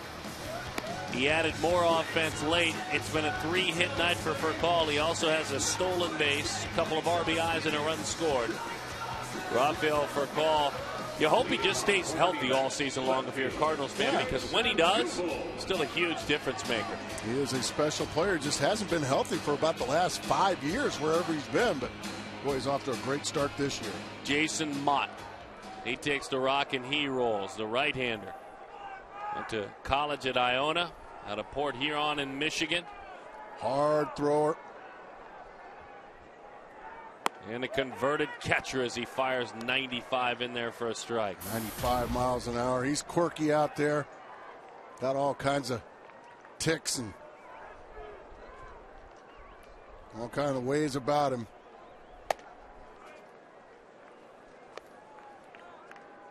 And a big old woolly beard. Good little beard battle here between Kubel and Mott. Well, that just missed. 98 miles an hour from Mott. Goodness.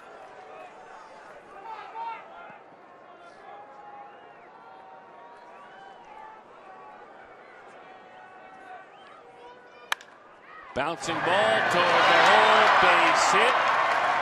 Jason Kubel walked. This is his first hit of the evening. It comes here in the 9th inning.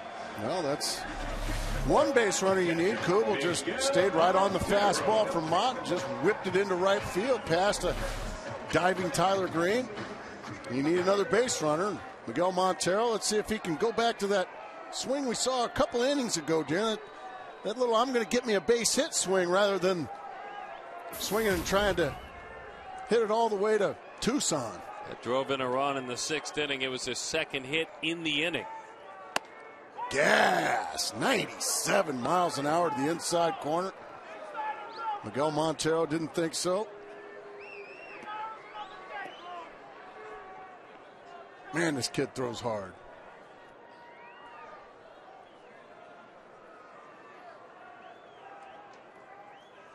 Montero hacks because he knows that inside corner exists. 98 miles an hour with that one. He was hammered by Mott first time through.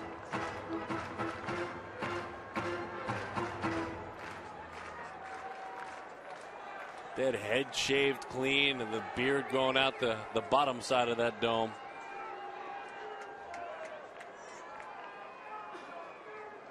They want the fastball. Gas right by him. 99 miles an hour. Mercy. Now he just goes right down the middle with 99 mile an hour worth of gas. And once again, Miguel Montero overswinging on those hard throwers. And he's a strikeout victim. Cody Ransom. Montero upset with Paul Schreiber.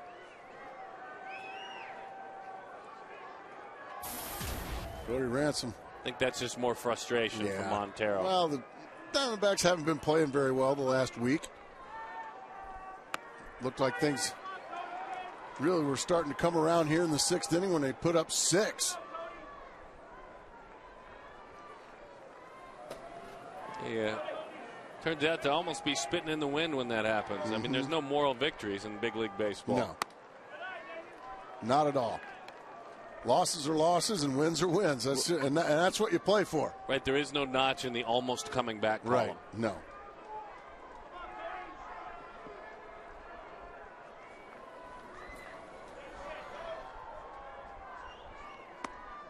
Missed with a breaking ball. I guess it was a breaking ball. It's 94 miles an hour.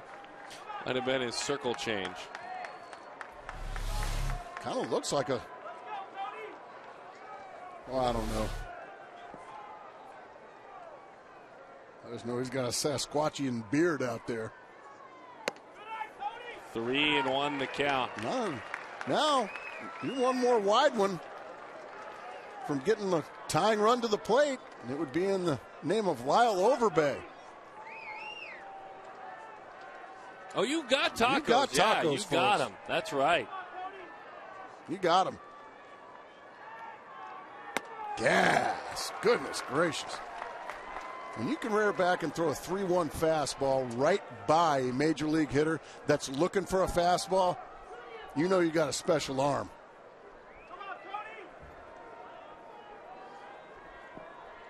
Righties 4 for 21 against the Mott coming in. And Cody Ransom lines it into left. He was ready for 98 miles an hour. Inner part of the plate, he could handle it. Nice job of hitting right there by Ransom. Once again, just put a quick swing on it. Didn't overswing and get long with his swing. Just nice and short and quick and to the ball. And he does his job, and that is bring the tying run to the plate. 2 base runners.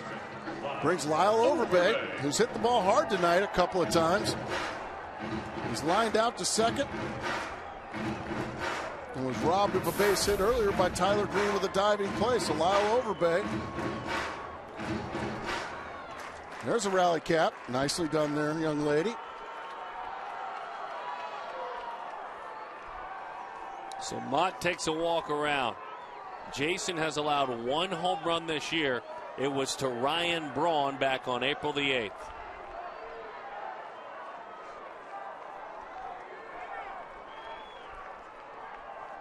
Well, it looks like he's having trouble with his eyes. He's been trying to.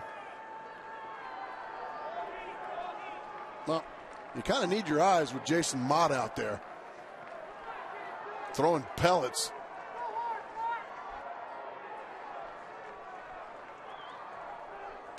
Oh.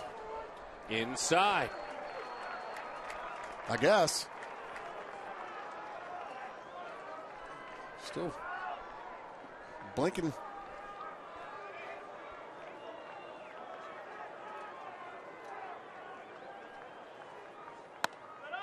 Right to the outside corner. Good pitch there from Mott. 1-1. And of the 18 home runs Mott has allowed in his career, only 1 has been a game-tying homer. Lyle just wants to dump a single in there somewhere. Tardy on that swing.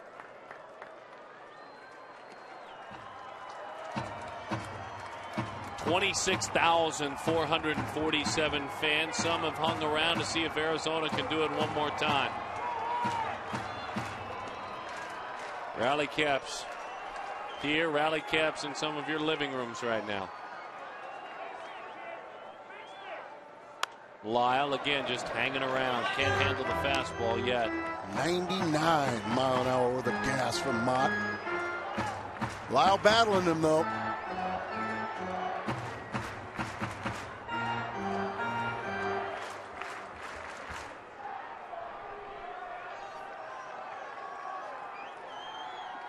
The 29-year-old right-hander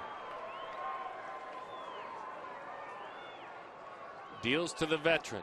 Got it. Gas. Got him to chase one up and out of the zone, and now the last chance going to fall on Aaron Hill. Second baseman, Aaron Hill. This is a young man that caught 365 games in the minor leagues. He was a catcher and was for a long time. Talking to himself out there. You're going to see that number 15 of his pitches 95 or up. I'm surprised not all of them. I mean, he just throws that hard. Bouncing ball on the ground. The Cardinals win this ball game to open the series. Arizona drops to 2 games below 500. They will lose a full game in the standings as the Dodgers are beating San Francisco by a score of 9-1.